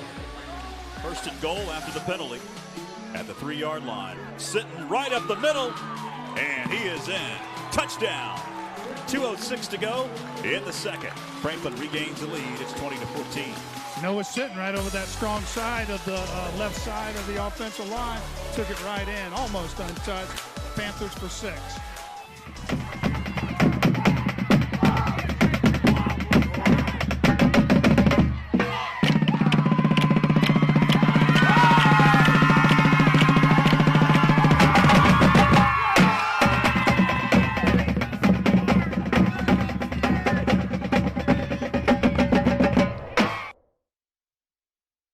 Sights and sounds from the fall sports season here at Franklin High School, courtesy of us at the Franklin Panther Sports Network. Our outstanding crew working double duty this weekend, last night and then this afternoon, about 15 hours later. On cameras this afternoon, Ryan Gillig along with Joshua Chastain and Cooper Bailey running cameras, and our producer is Philip Angel on control this afternoon, doing a fantastic job. I'm George Young along with Tony Christie as the boys varsity lineups are being introduced. And here's the lineup, familiar lineup for Coach Doug Clemens. Once he sets the lineup, he sticks with it. Yes. You've got 3 sophomores and 2 juniors, and they'll be the starting 5 this afternoon. The Panthers come into this afternoon's contest after a win over the Highlanders last Friday night. And the Rabun County Wildcats got a win last night against the Tallulah Falls School just down the road there in Rabun County. They got their 3rd win of the season. These 2 teams played, oh my goodness, last Saturday. Yeah, backcourt right at the beginning. Last Saturday, 70-56 was the final. Franklin got the W.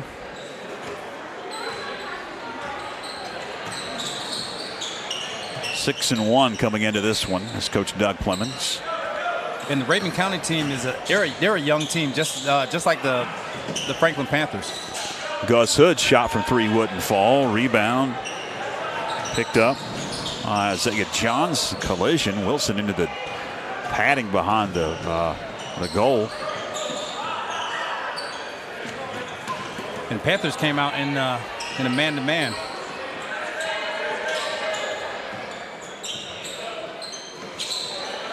Connor McKay with it, gives it up to Hood. Almost travel with it, did Hood. He'll find McKay, whose pass is saved in the backcourt. Grayson Carver. McKay running shot in and out. Rebound picked up by Trey Penland. Wilson for 3. In and out. Rebound McClure. He goes up and gets the roll. And Miles McClure gets the scoring going in his boys varsity contest.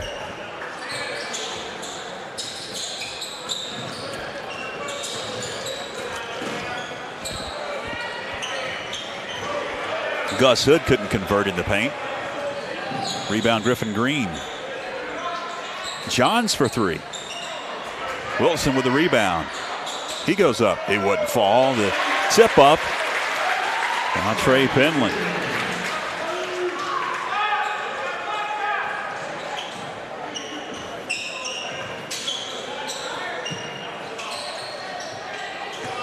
Grayson Carver off on Dixon.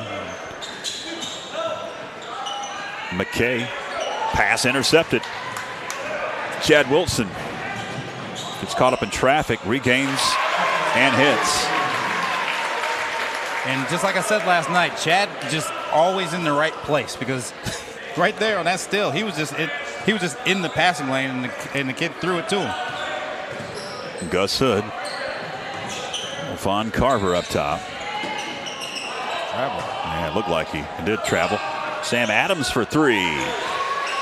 The senior hits and gets the big goose egg off the scoreboard for the Rabun County Wildcats. Cuts that lead in half. Had a whistle and a foul coming up on the Cats. Griffin Green drove in. Foul on Sam Adams. Isaiah Johns to trigger. Puts it into Green, gets caught up, stolen away. And another turnover. Saved out of bounds by Chad Wilson. Always in the right place. Penland. Fade away. Wouldn't fall. Board by Dixon.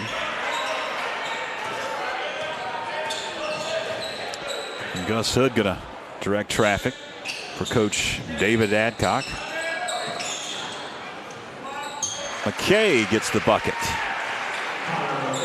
Connor McKay cuts the lead just a point. That's 6-5 for the Panthers of Franklin. And Griffin Green will attempt and can't hit from beyond the arc.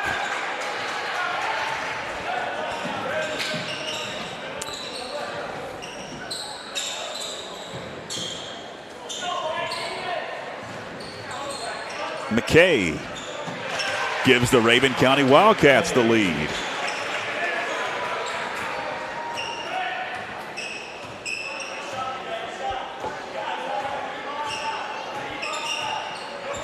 Isaiah Johns lifts a low pass secured by Green. And Ofon Wilson. Back to Johns, off to Trey Penland. Penland to the hole. Gets it stripped.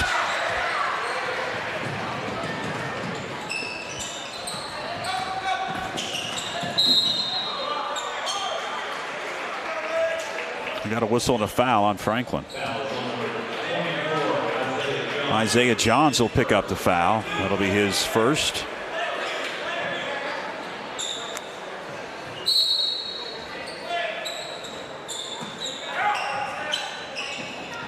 Gus Hood lost control of it. Was it tipped? We'll find out. I guess it was.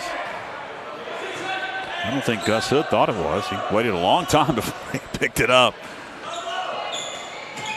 Looks like the Panthers have switched to that 1-3-1 they normally play. Sam Adams intercepts it, or picks it up, kicks it over to Dixon. Now underneath. Clayton Dixon fade away.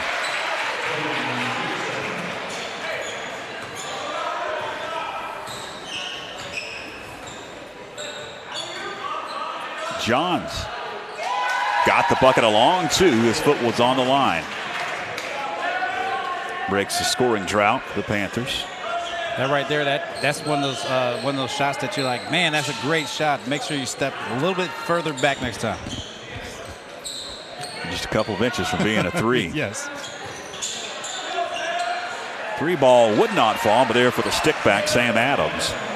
As McKay's shot from beyond the arc went errant as Isaiah Johns brings it up. 2:25 left in the first. Chad Wilson kicks it to Johns. Over to Trey Penland. Bounce pass stolen away. Connor McKay. Wouldn't fall. Ball knocked out of bounds off of Sam Adams' hands. 2:11 left first quarter.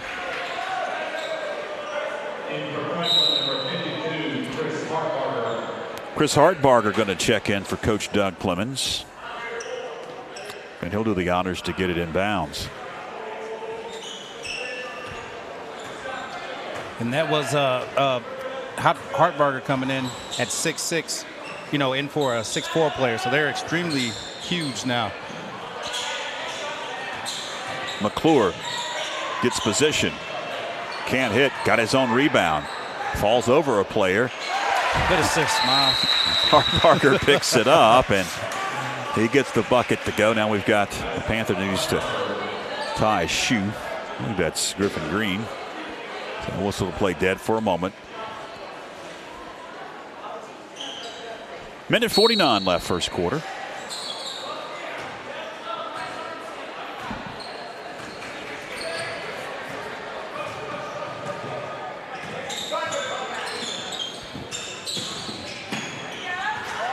Green causes a turnover. Wilson going to wave it off. They are. And say an offensive foul on the rebound. Green going to pick it up. Ethan Clark going to check in for Coach David Aycock and the Wildcats. Minute 27. Opening period. Grayson Carter drives in, turns it over. Green fade away. Ties it up.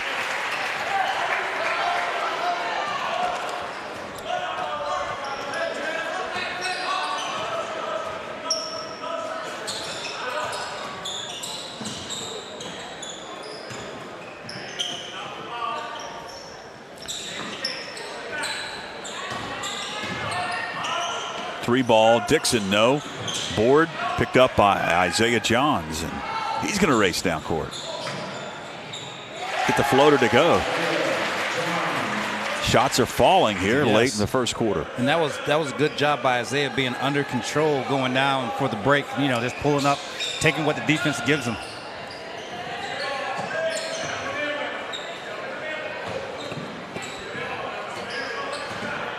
Sam Adams with 17 seconds left kicks it out. Gus Hood. This is great defense right now. Hood three. Air ball. That was a good possession by the Panthers right there. Turnover underneath Gus Hood. Gives it up to Clark, and that's going to do it. 1 quarter in the books.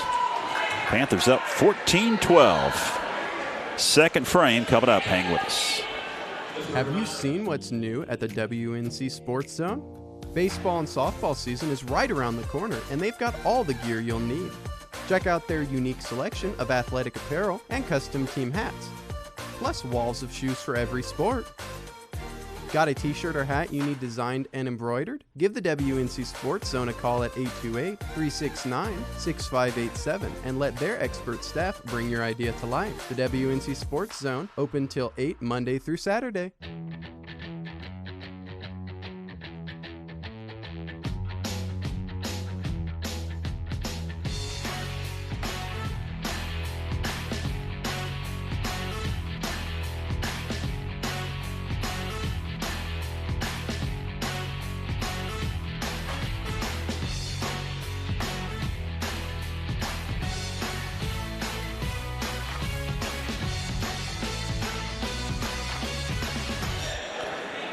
Welcome back.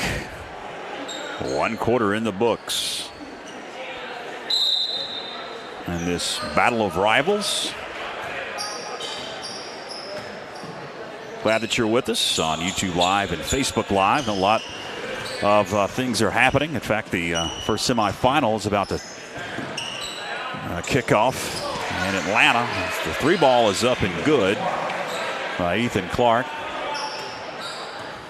A lot of folks still in the festive mood. Maybe some after Christmas get-togethers. McClure's shot wouldn't fall. I'm glad that you're with us on YouTube and Facebook. If you haven't already, like our Facebook page, subscribe to our YouTube channel. You can stay up to date with all the happenings with the Franklin Panther Sports Network. To the hole, Grayson Carver. And this is actually the longest that we've seen the Panthers play man-to-man.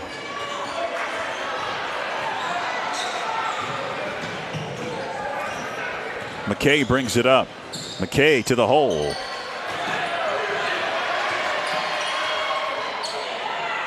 Clark 3-ball. Rebound tipped out to Chad Clark. Chad Wilson.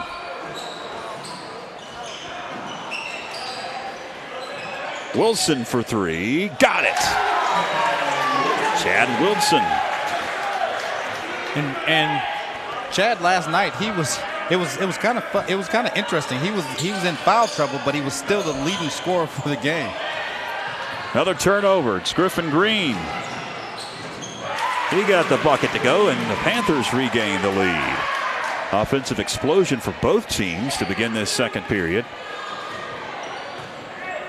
Both teams played last night, if you just joined us. Rabun played Tallulah Falls, and Franklin played Highlands. Whistle and a foul as Philip Robertson attacked the hole. That'll send Philip Robertson to the line, former Panther. Yes. Former Panther, he comes and works out in the gym.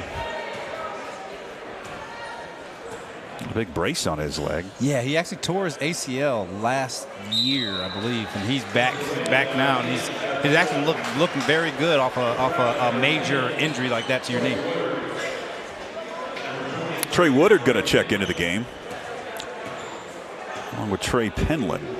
The two Treys check in as the shot for Robertson goes up and in, and that lead just a point for the Panthers.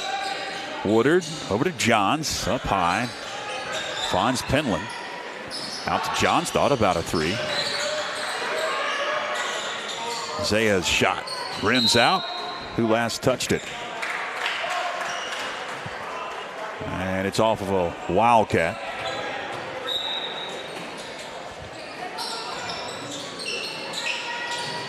And it goes to Wilson. Off balance shot, no. And a tie up. Possession arrow to Franklin.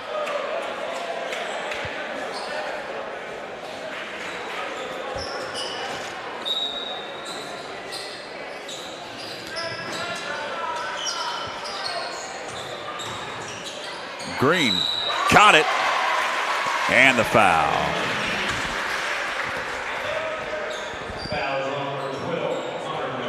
Connor McKay picks up his first. That'll be the second on Rabun County, and one shot at the charity stripe for Trey Penland.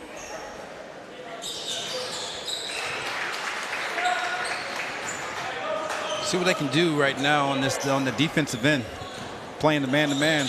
It's been actually very, very active, and they've been cutting off people out the paint for the most part.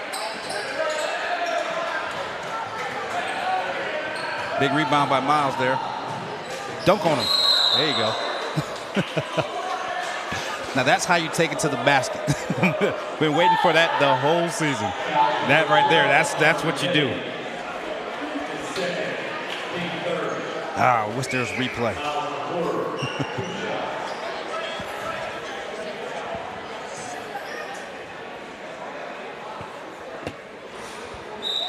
First shot up and good. Foul, by the way, was whistled on McKay. That'll be his second. Third on Rabun.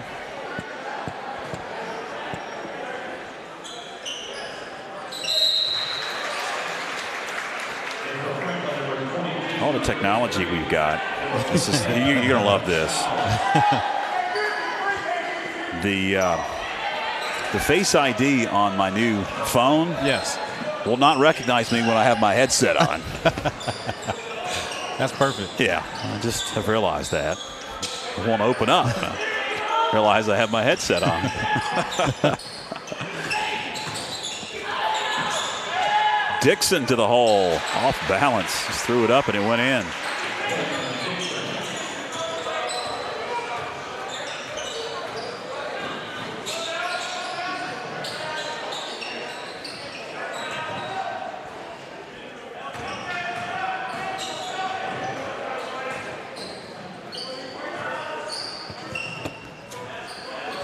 McClure.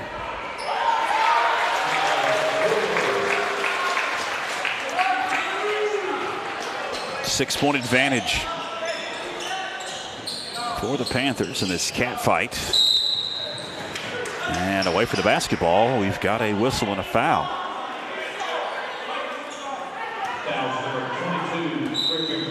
Griffin Green going to pick up the foul, his second.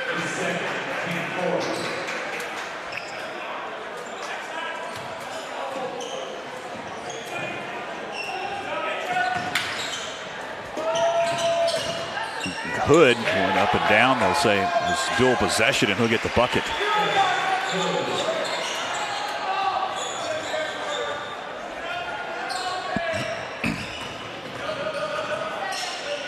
Trey Penland looks to dish, finds McClure. McClure tries to back in, lost control, and it's out of bounds off of his foot.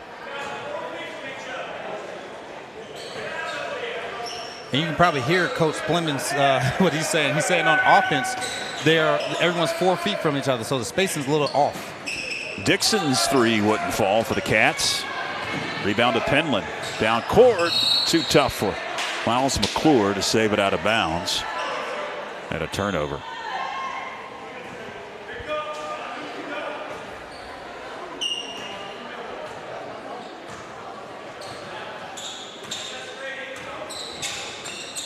.330 left here in the second. Long three-pointer by Carver wouldn't fall. Griffin Green into the front court with Woodard, top of the key three. He got the roll. Went in, went out, and then went back in. Yes. Gus Hood off balance. Woodard with the rebound. Tie up, possession arrow, Rabun County. Good job for Trey right there. Trey Woodard, one of three seniors on the team.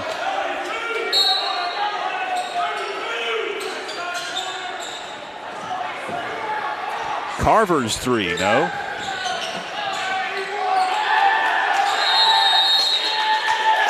Now the fans are starting to make some noise below us. We've got a whistle and a timeout on the floor. It's going to be a 30-second timeout, so we'll keep it here.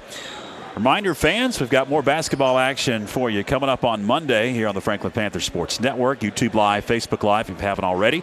Like our Facebook page and subscribe to our YouTube channel. Just search for Franklin Panther Sports Network on YouTube, and the same on Facebook. Tuscola Monday, that is a 5:30 girls action start. Varsity. And there's no JV girls. There's JV boys that afternoon at 4 o'clock. Then Cherokee comes to the Den on Friday night. That's your regular start times of 6:30 and 8 as we get back to action out of the timeout. Gus Hood with it. Guarded by Green. 2:45 left. First half of action here in the boys varsity. Girls varsity lost as the three goes up by Hood deep. It would not fall. Girls varsity loss of the Lady Cats in a ugly game. Defensive battle. A lot of scoring, a lot of turnovers. Clayton Dixon dishes to Adams. A shot blocked by McClure. And then they'll say that Franklin stepped on the baseline.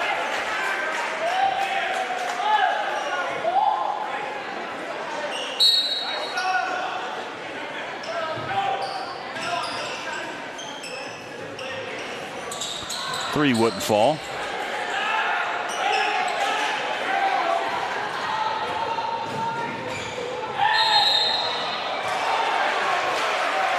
And they're going to say an offensive foul on the Panthers.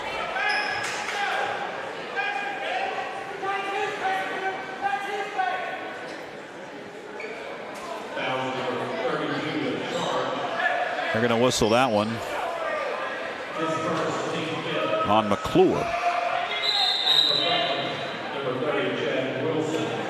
Wilson going to check back into the game as Griffin Green takes a seat.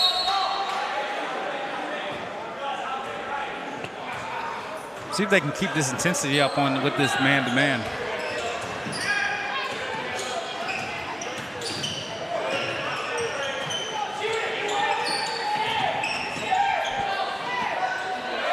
Open three, Carver got it.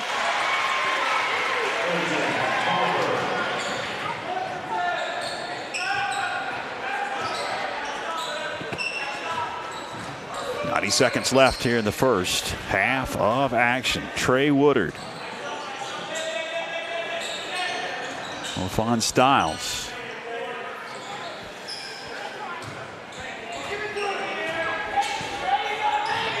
Trey Penland backs in, spins, shoots, can't get the roll, and the board off to the Wildcats of Rabun County. 65 seconds left. Another three. That one is an air ball. A little bit too deep. That was a heat check. Fans will let him know about that one.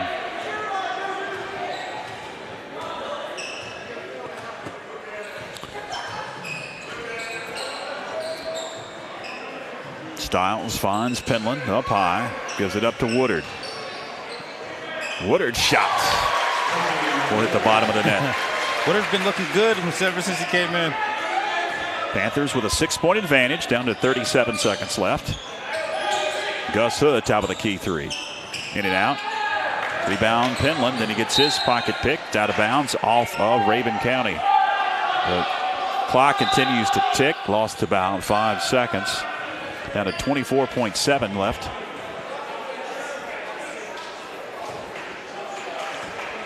We'll see if Coach Doug Clemens wants to play for the last shot here, Tony, as Styles brings it up.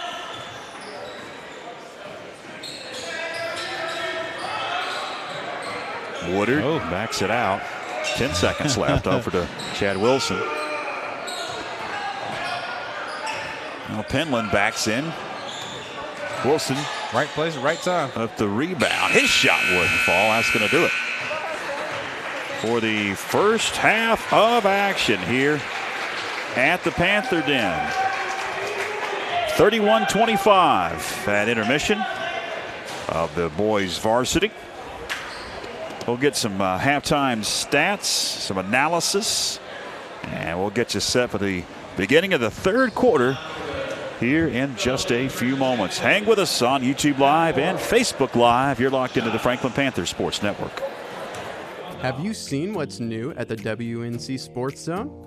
Baseball and softball season is right around the corner, and they've got all the gear you'll need. Check out their unique selection of athletic apparel and custom team hats, plus walls of shoes for every sport.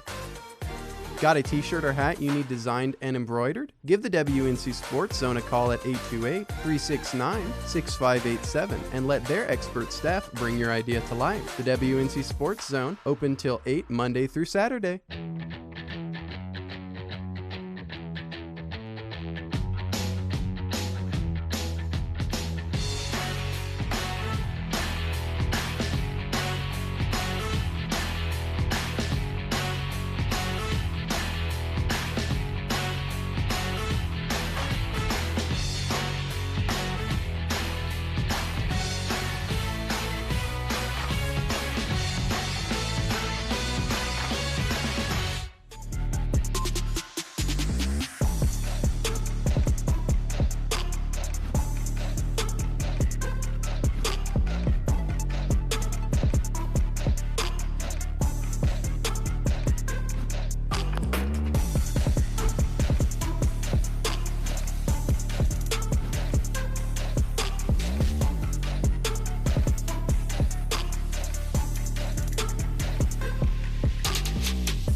Doug Clemens, head coach, Franklin Boys Basketball.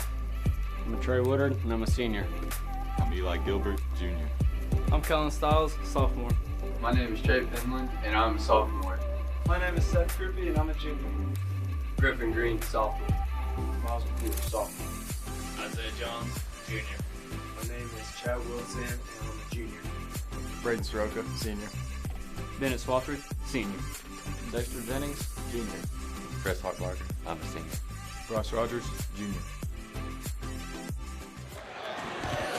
Welcome back to the Panther Den as we're at the break of the boys varsity.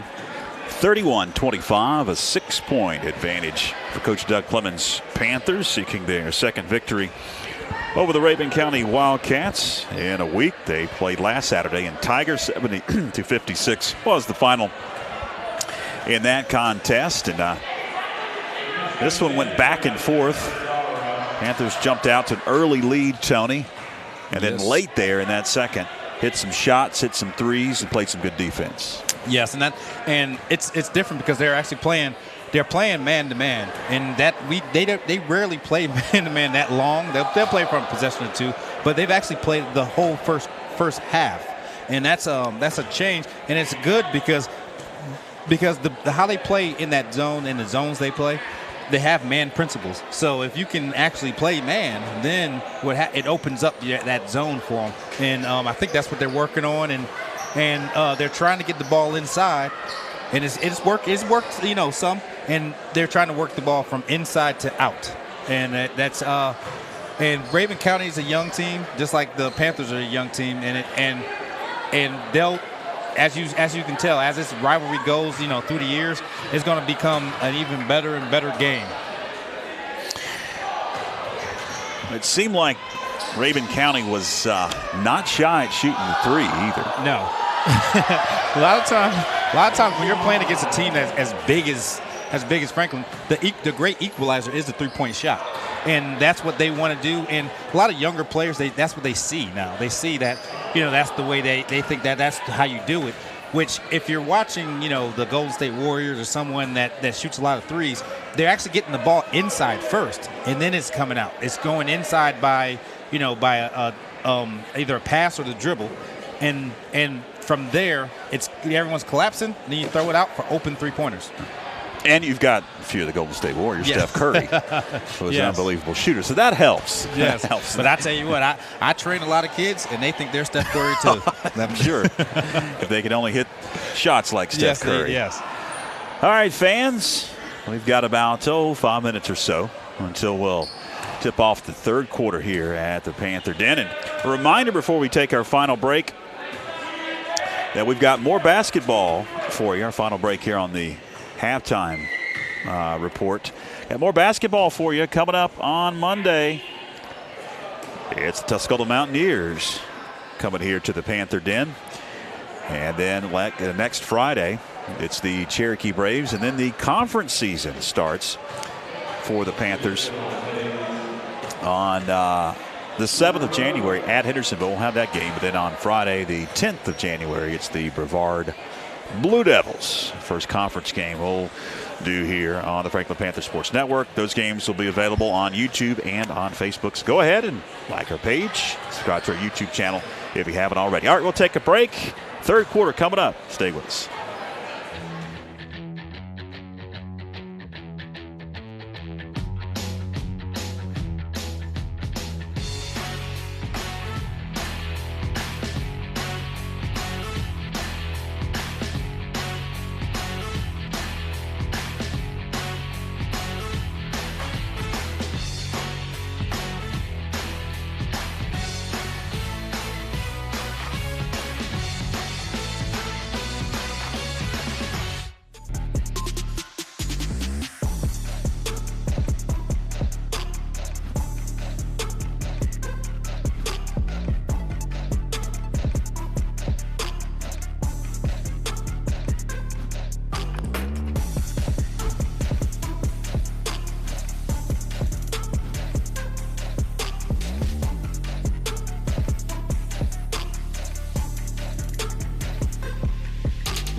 Have you seen what's new at the WNC Sports Zone? Baseball and softball season is right around the corner, and they've got the gear you'll need. Check out their unique selection of athletic apparel and custom team hats, plus walls and walls of shoes for every sport. Got a t-shirt or a hat you need designed and embroidered? Give the WNC Sports Zone a call at 828-369-6587 and let their expert staff bring your idea to life. The WNC Sports Zone, open till 8, Monday through Saturday. Coach Trace Rogers with Franklin High School basketball. Kelly Lamb, freshman. Grant Adams, sophomore. Devin Blackburn, sophomore. Caleb Pedia, sophomore. Joshua Zollner, freshman. Dawson Green, sophomore. Chris McGuire, sophomore. Luke Van Hook, freshman. Seth Jacobs, sophomore. Cal Drake, freshman. Keegan Pollock, sophomore. Cal Ledford, sophomore. Bradley Stiles, sophomore. Parker Cade, freshman. Braden Watts, freshman. Ty Hanley, freshman. Welcome back, fans, as the Panthers come out of the locker room to the left side of your screen. They're making their way to their bench. Rabun County has already made their way out of their locker room. They'll warm up here for the next 2 minutes, and then we'll get to third quarter action here at the Den this afternoon on a Saturday of hoops across YouTube Live and Facebook Live. George Young along with Tony Christie about 5 minutes away from the first semifinal kicking off in college football. LSU and Oklahoma. That'll be kicking off here in just a few moments. And of course the nightcap, our Clemson Tigers and the Ohio State Buckeyes. That one will start, they said 8 o'clock, but evidently it'll be 8:20 later on tonight. Yeah, I just looked at the time. The time went from 4 o'clock. Literally, I was watching it. It went from 4 o'clock to 4:20. So.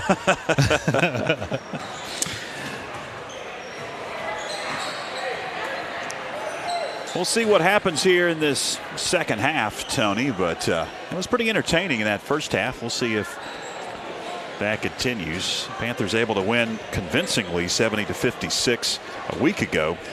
I think this one's going to go a little different, though. Yes, and I'm trying to look, because what I do is I tend to as a coach during the games, I come out of halftime and I'll see the body language of the other coach, and I try to read the body language of coaches. And right now I'm trying to read Doug, and Coach Plemons, he always has that poker face on. Yeah, he does. I don't know if he's upset or what's going on, but he just kind of looks like he's business as usual.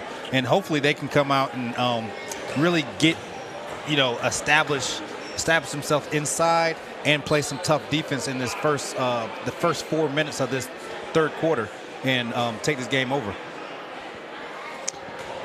Both teams are at their respective benches, as you can see on screen, and we'll get to third quarter action very, very shortly. I want to thank our crew. Looks like some fans, I think, have hit the exits to go watch that semifinal. The far side is cleared out, as you can see on screen. Those are the girls fans. That's true for Rabun County. Yes. I want to thank our fine Backlot Cinema Franklin Panther Sports Network crew working on Saturday this afternoon. Philip Angel on controls, switching the cameras for us. Ryan Gillig on cameras. Joshua Chastain on cameras. And Cooper Bailey also on one of our cameras. Panthers get the scoring going. As Griffin Green will get one to go underneath, extend that lead 33-25.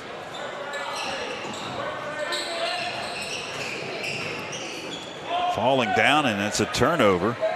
Carver. Green. Count it, and one. Great pass by Isaiah on that one. Foul going to be whistled on Sam Adams. And Green will have one attempt, and he'll hit.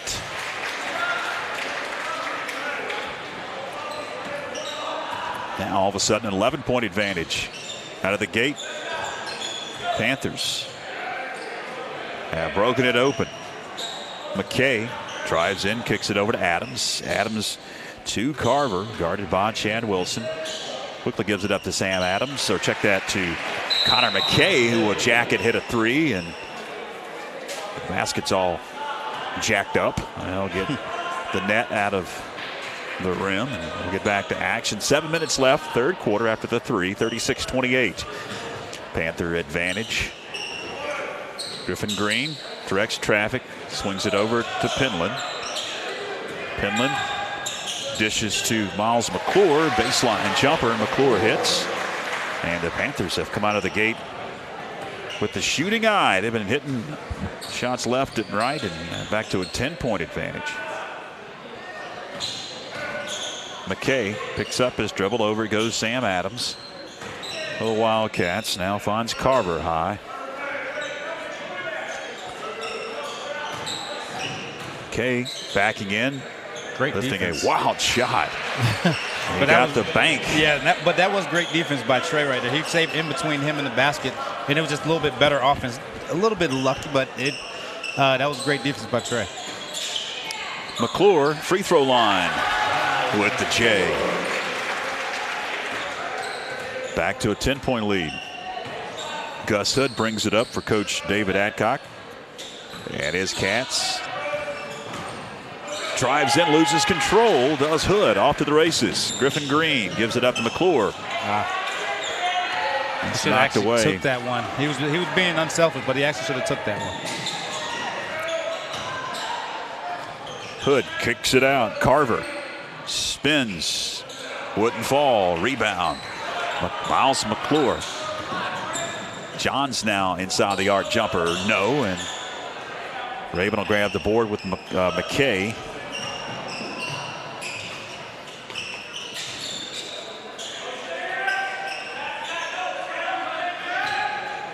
McKay wouldn't fall. Offensive rebound, Dixon. And it goes. And one. A wild shot for Dixon. Yeah, off the rebound. That one's going to go against McClure, his second, team's first this half. 5:09 remaining. Third quarter is Clayton Dixon will get the roll and convert the old-fashioned three-point play. We've got a timeout on the floor. Looks like it's going to be a full timeout. So we'll take one as well. Back to the Panther Den right after this. Have you seen what's new at the WNC Sports Zone? Baseball and softball season is right around the corner, and they've got all the... Have you seen what's new at the WNC Sports Zone? Baseball and softball season is right around the corner, and they've got all the gear you'll need. Check out their unique selection of athletic apparel and custom team hats, plus walls of shoes for every sport. Got a t-shirt or hat you need designed and embroidered? Give the WNC Sports Zone a call at 828-369-6587 and let their expert staff bring your idea to life. The WNC Sports Zone, open till 8 Monday through Saturday.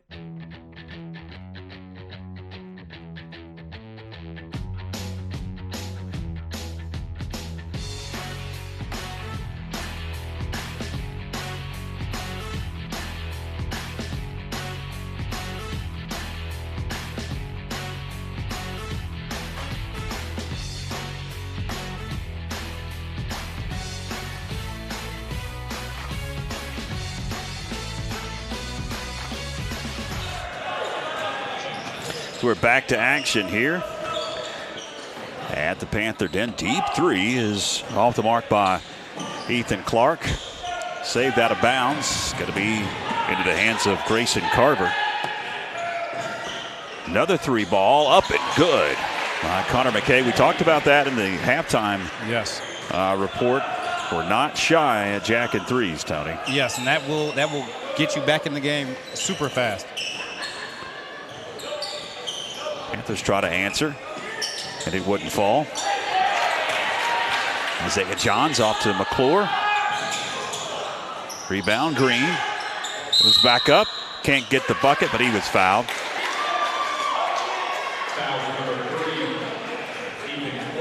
Ethan Clark going to pick it up.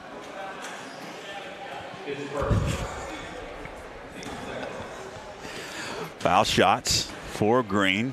First on Clark.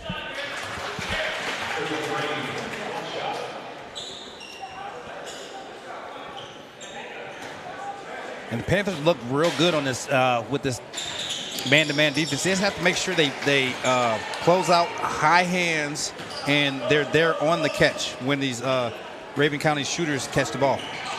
McKay with it. Over it goes to Clark. Who was it off? Last touch by the Panthers is Trey Penland. It went off of. 3:54, under 4 to play, third quarter. Panthers have led the entire second half. Another 3-ball, McKay this time. And all of a sudden, it's just a 3-point advantage. Just a few moments ago, it was a 10-point lead. Penland, off-balance shot wouldn't fall. Rebound, McKay. He's going to push. Stolen away. Wilson. Count it and one. Chaz always in the right place at the right time. And that was a tough layup he just made.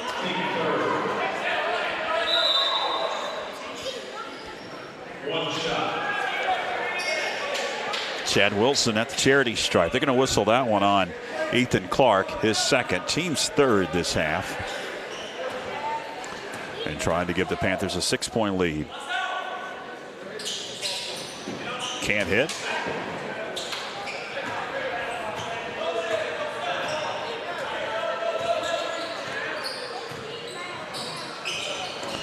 That's almost stolen away. Johns with some good defense, kicks it out. McKay. Another 3. And they're warming up from beyond the arc. Sure are. Someone's going to have to get on him. 44-42, 2-point lead as Johns drives in and kicks it out. McClure attempts. In and out. Tried to answer that 3-ball by McKay. Clayton Dixon with a rebound. 2:45 left in the third. Fadeaway jumper by McKay wouldn't fall. Rebound Penland.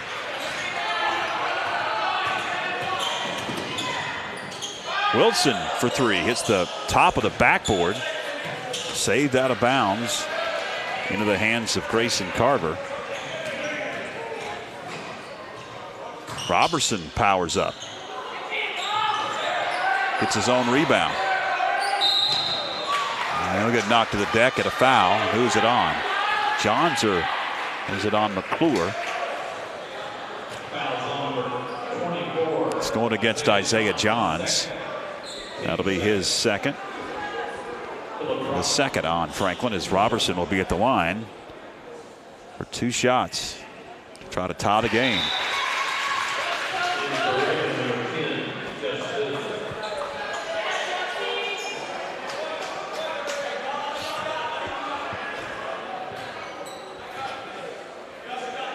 Second shot.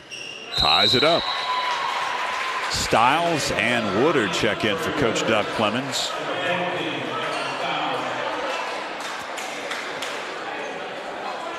McClure will trigger with 2:13 left third quarter in a tie game. At one point in this quarter, it was a 10-point lead for the Panthers. In fact, 11-point lead, I believe, was the biggest. But as you mentioned, 3-ball can get you back in it quick, and that's what Rabun County has relied on. And they've been able to hit in this third period. Bodies hitting the deck, Green with it. Over to Johns. $1:45 left. Stiles thought about a 3. Drives in, finds McClure, and McClure able to get position and get the bucket. Everything was perfect right there. Hood working on Wilson. Can't get it to go. Rebound Green. Green shot from the free throw line. Would not fall. McKay with a board. And off it goes to Adams down court with 75 seconds left. Hood drives in. Teardrop. 65 seconds remain in a tie game, third quarter.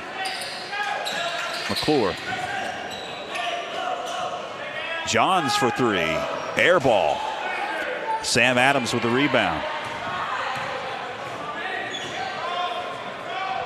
Cross court pass over to Carver, and he kicks it out now as he drives in. Hood couldn't get the roll, but he got fouled. Stiles will pick up the blocking foul, and that's going to send Gus Hood to the line. And just like you spoke about, those 3-point shots have put them right back in this game and tied it up. And it looks like they're starting to try to penetrate to get the ball down low and then get it out to the for the shooters.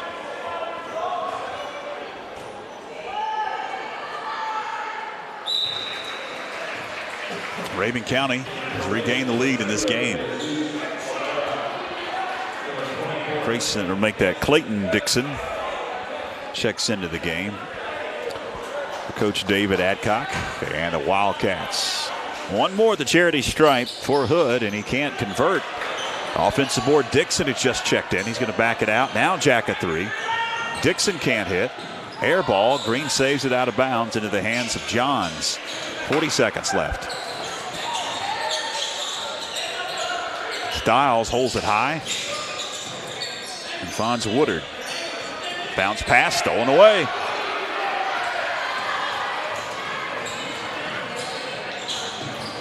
Hood backs in, kicks it out. Dixon to the hole.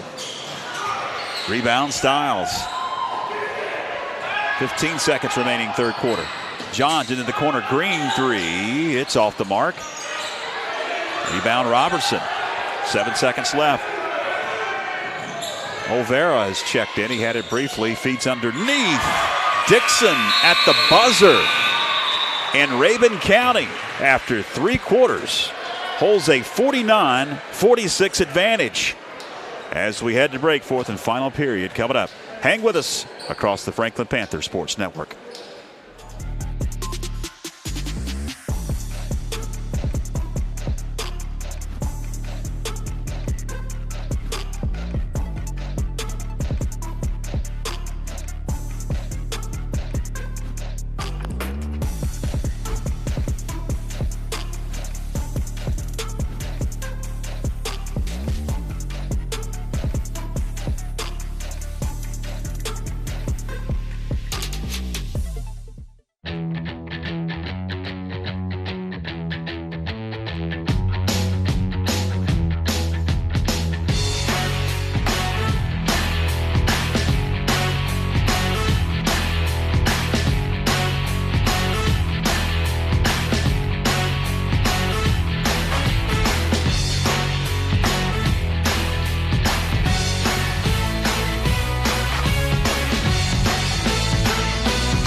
Fourth quarter is underway.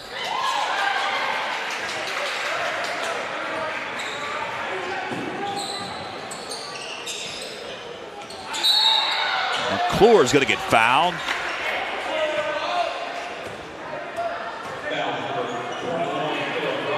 Philip Robertson going to pick up the foul. By the way, college football update. First quarter, 12:03 to go. LSU has taken a 7-0 lead over Oklahoma.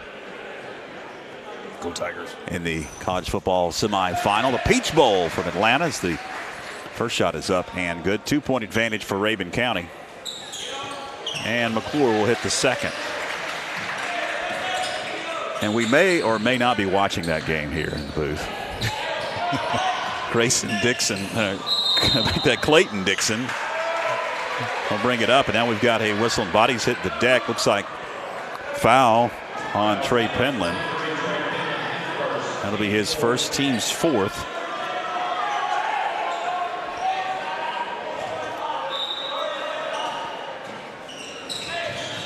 Almost a steal.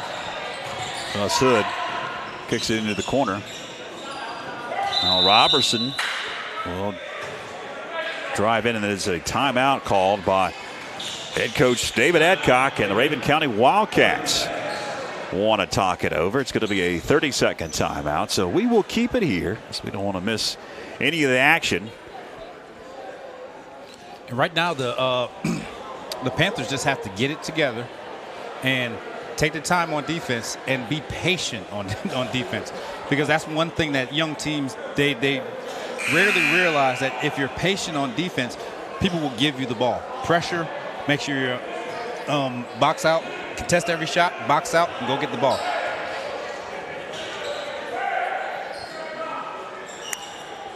Rabun County will have the basketball out of the timeout. Connor McKay to get it in. Does to Hood. Swings it over to Robertson. Gets double teamed. Now into the corner for a three by McKay. It wouldn't fall. Rebound McClure. 7:12 left, fourth quarter. 1 point lead for Rabun County. Styles for three. Saved out of bounds by McClure into the hands of Woodard. Over it goes to Isaiah Johns.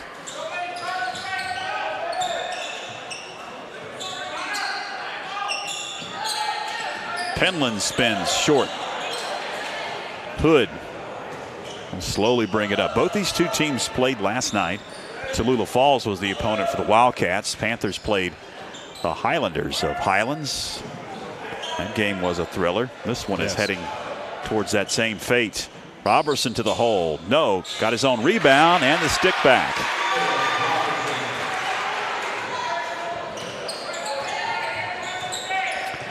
Varsity girls lost to Rabun County in the opener, the 2 o'clock game. Three up and good. Trey Woodard.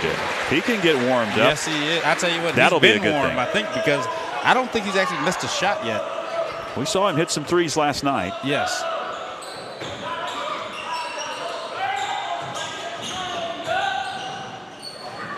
Robertson backs in, and they're going to say an offensive foul on Phillip Robertson.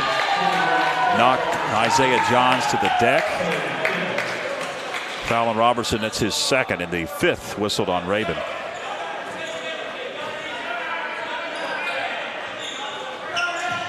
Styles over to Woodard.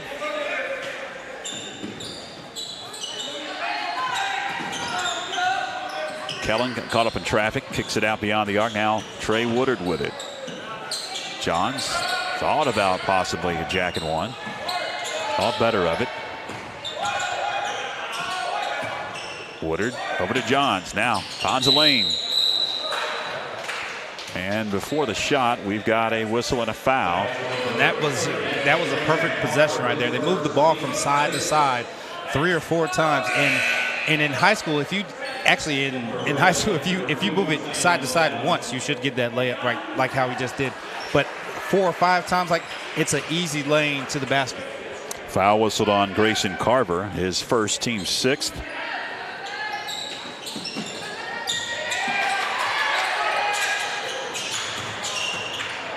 Penland to Woodard, three, in and out. I think that was his heat check. Approaching 5 minutes left. That is an air ball for Sam Adams. And on the rebound, it's off of a Panther.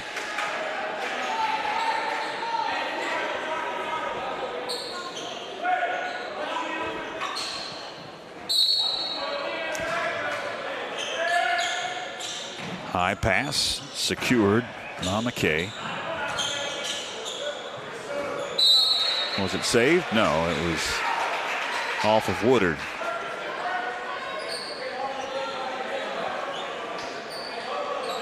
Griffin Green going to check into the game, as Penland going to take a seat. 4:57 left. Catch and shoot, top of the key. McKay couldn't get the 3 ball to go. Rebound Green. Styles over to McClure. McClure with the jumper.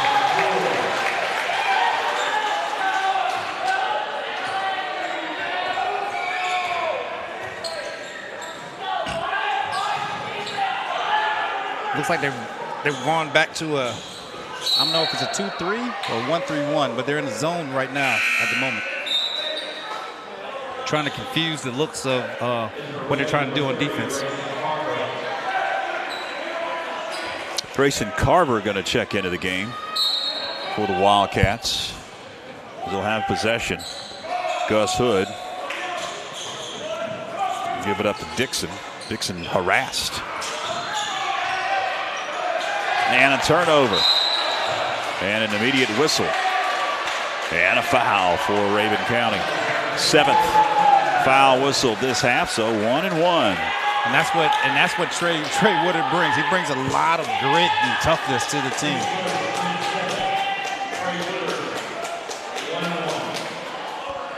Trey Woodard at the line. Got really quiet in here. First one good.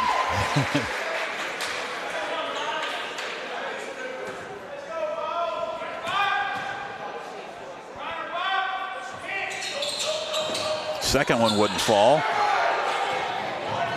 Gus Hood down quickly.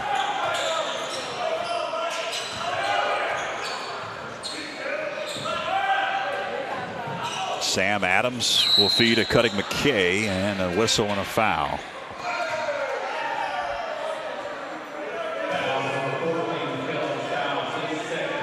Kellen Stiles picks up his second. Fifth on Franklin. Connor McKay will get it in now underneath. McKay could not get it to go. Got his own rebound. Second shot wouldn't fall. And as Isaiah Johns tried to save it out of bounds, he stepped on the baseline.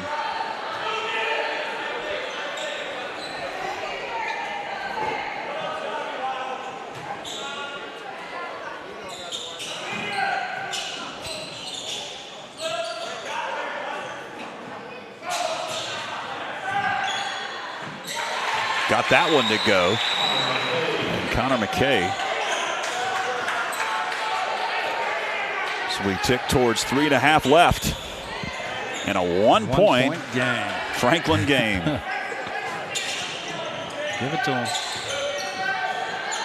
Stiles over to Johns. Now finds Miles McClure. McClure, Woodard, three. Got it! And that's good to see that they the guys see that Trey Woodard, he comes off the bench, but he has the hot hand, and the guys keep finding him. And not only find him, they tell him to shoot the ball. Even tries to answer. What do we have? Fans don't like whatever the call was. It's the Rabun ball.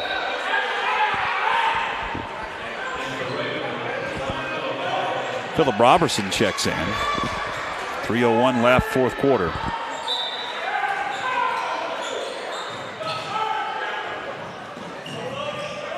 Sam Adams with it up top. Guarded by Green. Dangerous pass. Another dangerous pass. Robertson picks it up. Now feeds a wide open Dixon. And a whistle and a timeout. Coach Adcock wants to talk it over with his Wildcats. 57-55. 2-point advantage for the Panthers, and it's a full timeout, so we'll take one. Hang with us across the Franklin Panther Sports Network. Have you seen what's new at the WNC Sports Zone? Baseball and softball season is right around the corner, and they've got all the gear you'll need.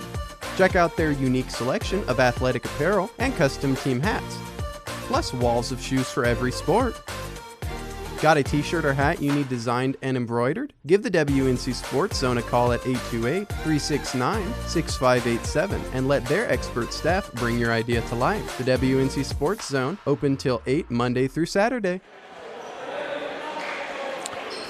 Welcome back to the Den, and a good one here, the boys varsity. On a Saturday afternoon of hoops on the Franklin Panthers Sports Network. George Young along with Tony Christie. Glad that you're with us on this Saturday afternoon.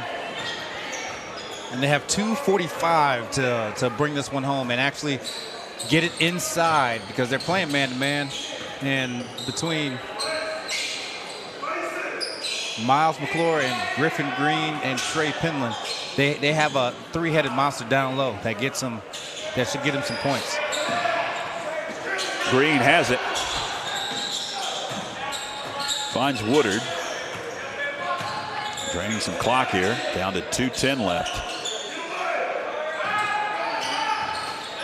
Stiles holds it. Now puts it on the floor briefly. Finds Johns. Now to McClure on that low block. Spinning and shooting. McClure. Just like you draw it up. Running a lot of clock. get it inside, make a shot. 4-point advantage. Minute 45 left.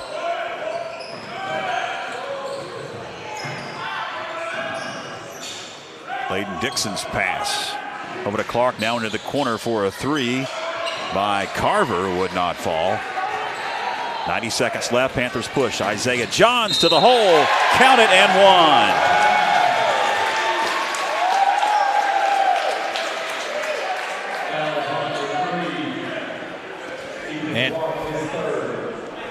And Kellen Stiles right there had the rebound, and he's the type of point guard that likes to push it.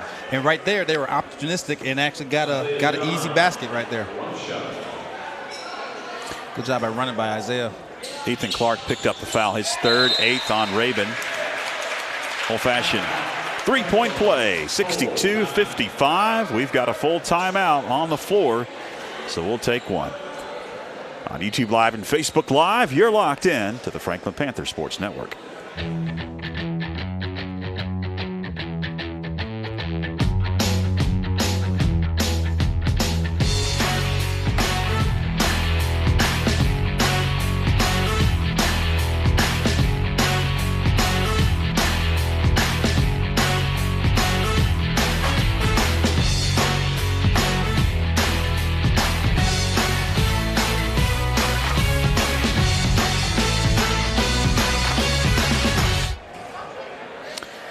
All right, we've got a minute and 27 seconds left in this one, 62-55. Panthers have flexed their muscle late here, Tony, and extended that lead. Yes, and they've been doing. They're a very disciplined team.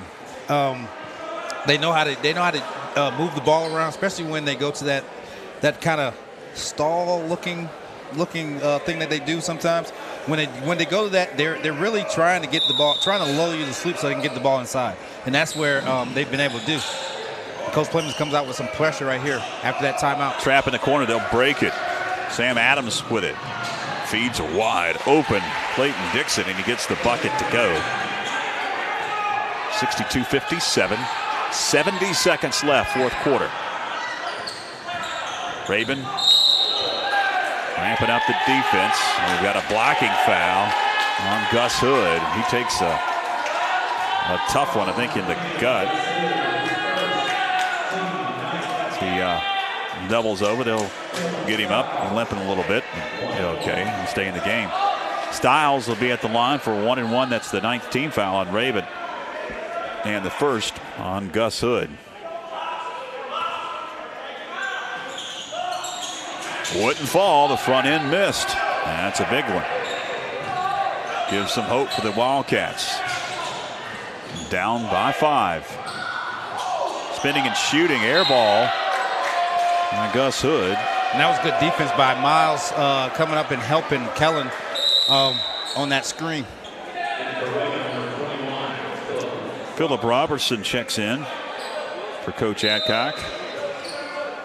55.1 seconds left as Green has to get it up. Now he's going to find McClure.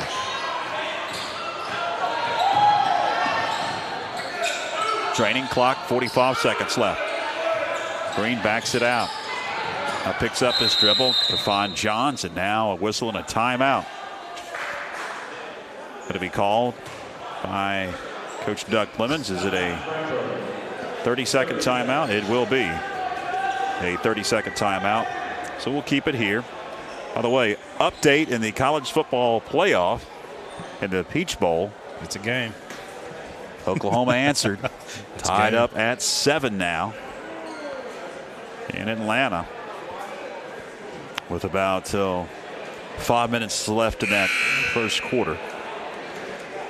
39.8 seconds left here in the fourth. Franklin nursing a 62-57 advantage over Rabun County. And Coach Clemens called that timeout, Tony. He didn't like something. Actually, I was wondering. I just asked my wife. I just sent her a text and said, Did Tony Plemons call that? Or did Doug? I think Tony called it. He didn't mean to. He's like, just said it on the side. When you're an assistant coach, sometimes you get into it. I was wondering. I was like, hold on. It didn't look like Doug called timeout. So he may have been saying, call timeout, and the officials whistled it. I got you. I thought it was a little odd, but I'm not a basketball aficionado, so I don't see what some coaches see. We've got a whistle and a foul on Rabun County as Grayson Carver will pick it up. Or check that. They're going to whistle it on Jesus Oliveira. 2 shots now over the limit. Double bonus. 10th team foul on Rabun as Stiles will be at the line.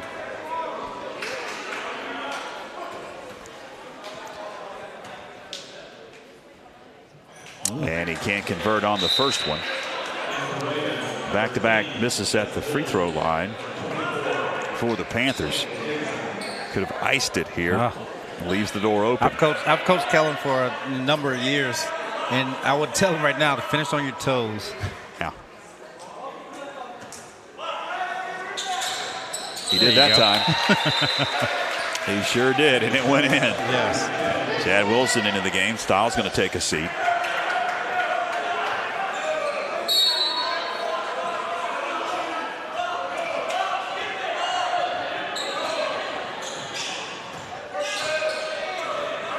Down to 30 seconds left. Gus Hood in trouble. Has to give it up. Sam Adams.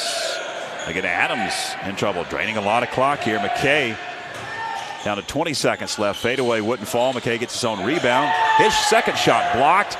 Another offensive board. Down to 12 seconds left. A lot of time going off right now. 3 by Carver wouldn't fall. Another offensive rebound. Dixon, and he is going to be fouled with 6.9 seconds left. That's going to send Dixon to the line. Green going to pick up his third, and the 6 on the Panthers. As the sophomore Clayton Dixon will be at the free throw line.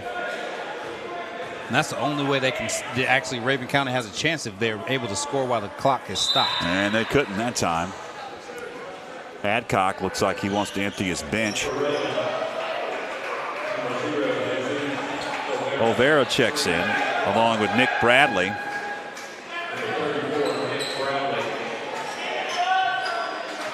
One more for Clayton Dixon.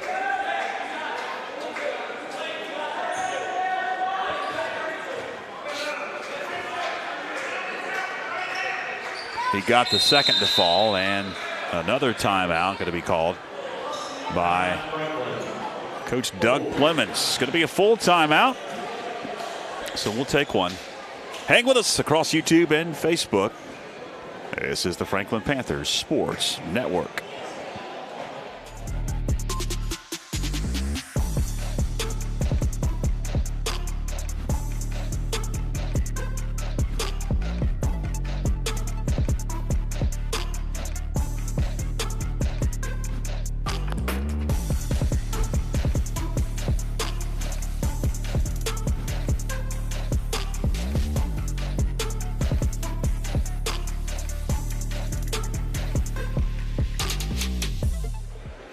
This one's coming down to the wire with 6.9 seconds left. Franklin with the lead at 63-58. And Coach Plemons talking strategy here down the stretch.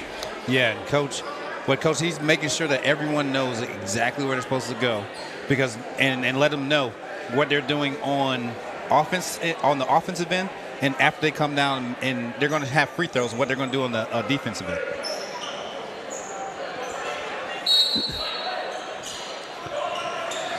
And he goes to Woodard, just going to stand there. Heave one down the floor. Does drain some time. That's going to pretty much do it. Perfect. That's exactly how you do it. And if the ceiling was higher, you throw it real high back there like that. 63-58. Franklin, should say, defeats Rabun County. We'll change that real quick. Anyway, the wrong graphic up there. Final here at the Panther Den this afternoon. 63-58. And I tell you, throughout the season, minus a couple of games, these have been the Cardiac Cats. Right. Panthers have not made it easy. And they've but won they've in won. different That's styles. all that matters, right? That's what you want right now. In preseason, they're winning and they're winning at a fast pace. They win slow pace. They win medium pace. They're winning at these different styles, and it's been pretty fun to watch them grow. Well, that's pretty much going to wrap things up for our broadcast this afternoon. I want to thank our fine staff here at the Franklin Panther Sports Network. Ryan Gillick running cameras along with Connor Bailey. We've got Josh Chastain also running cameras. Philip Angel, our executive producer, flipping the switches for us and doing a fine job. Don't fret. If you want more basketball, wait about 42 hours. And we'll be back on coming up on Monday evening here on YouTube Live and Facebook as the Tuscola Mountaineers come to the Panther Den to take on the Panthers in another non-conference affair here in the pre-conference slate. For all involved, for Tony Christie, I'm George Young. So long, everybody.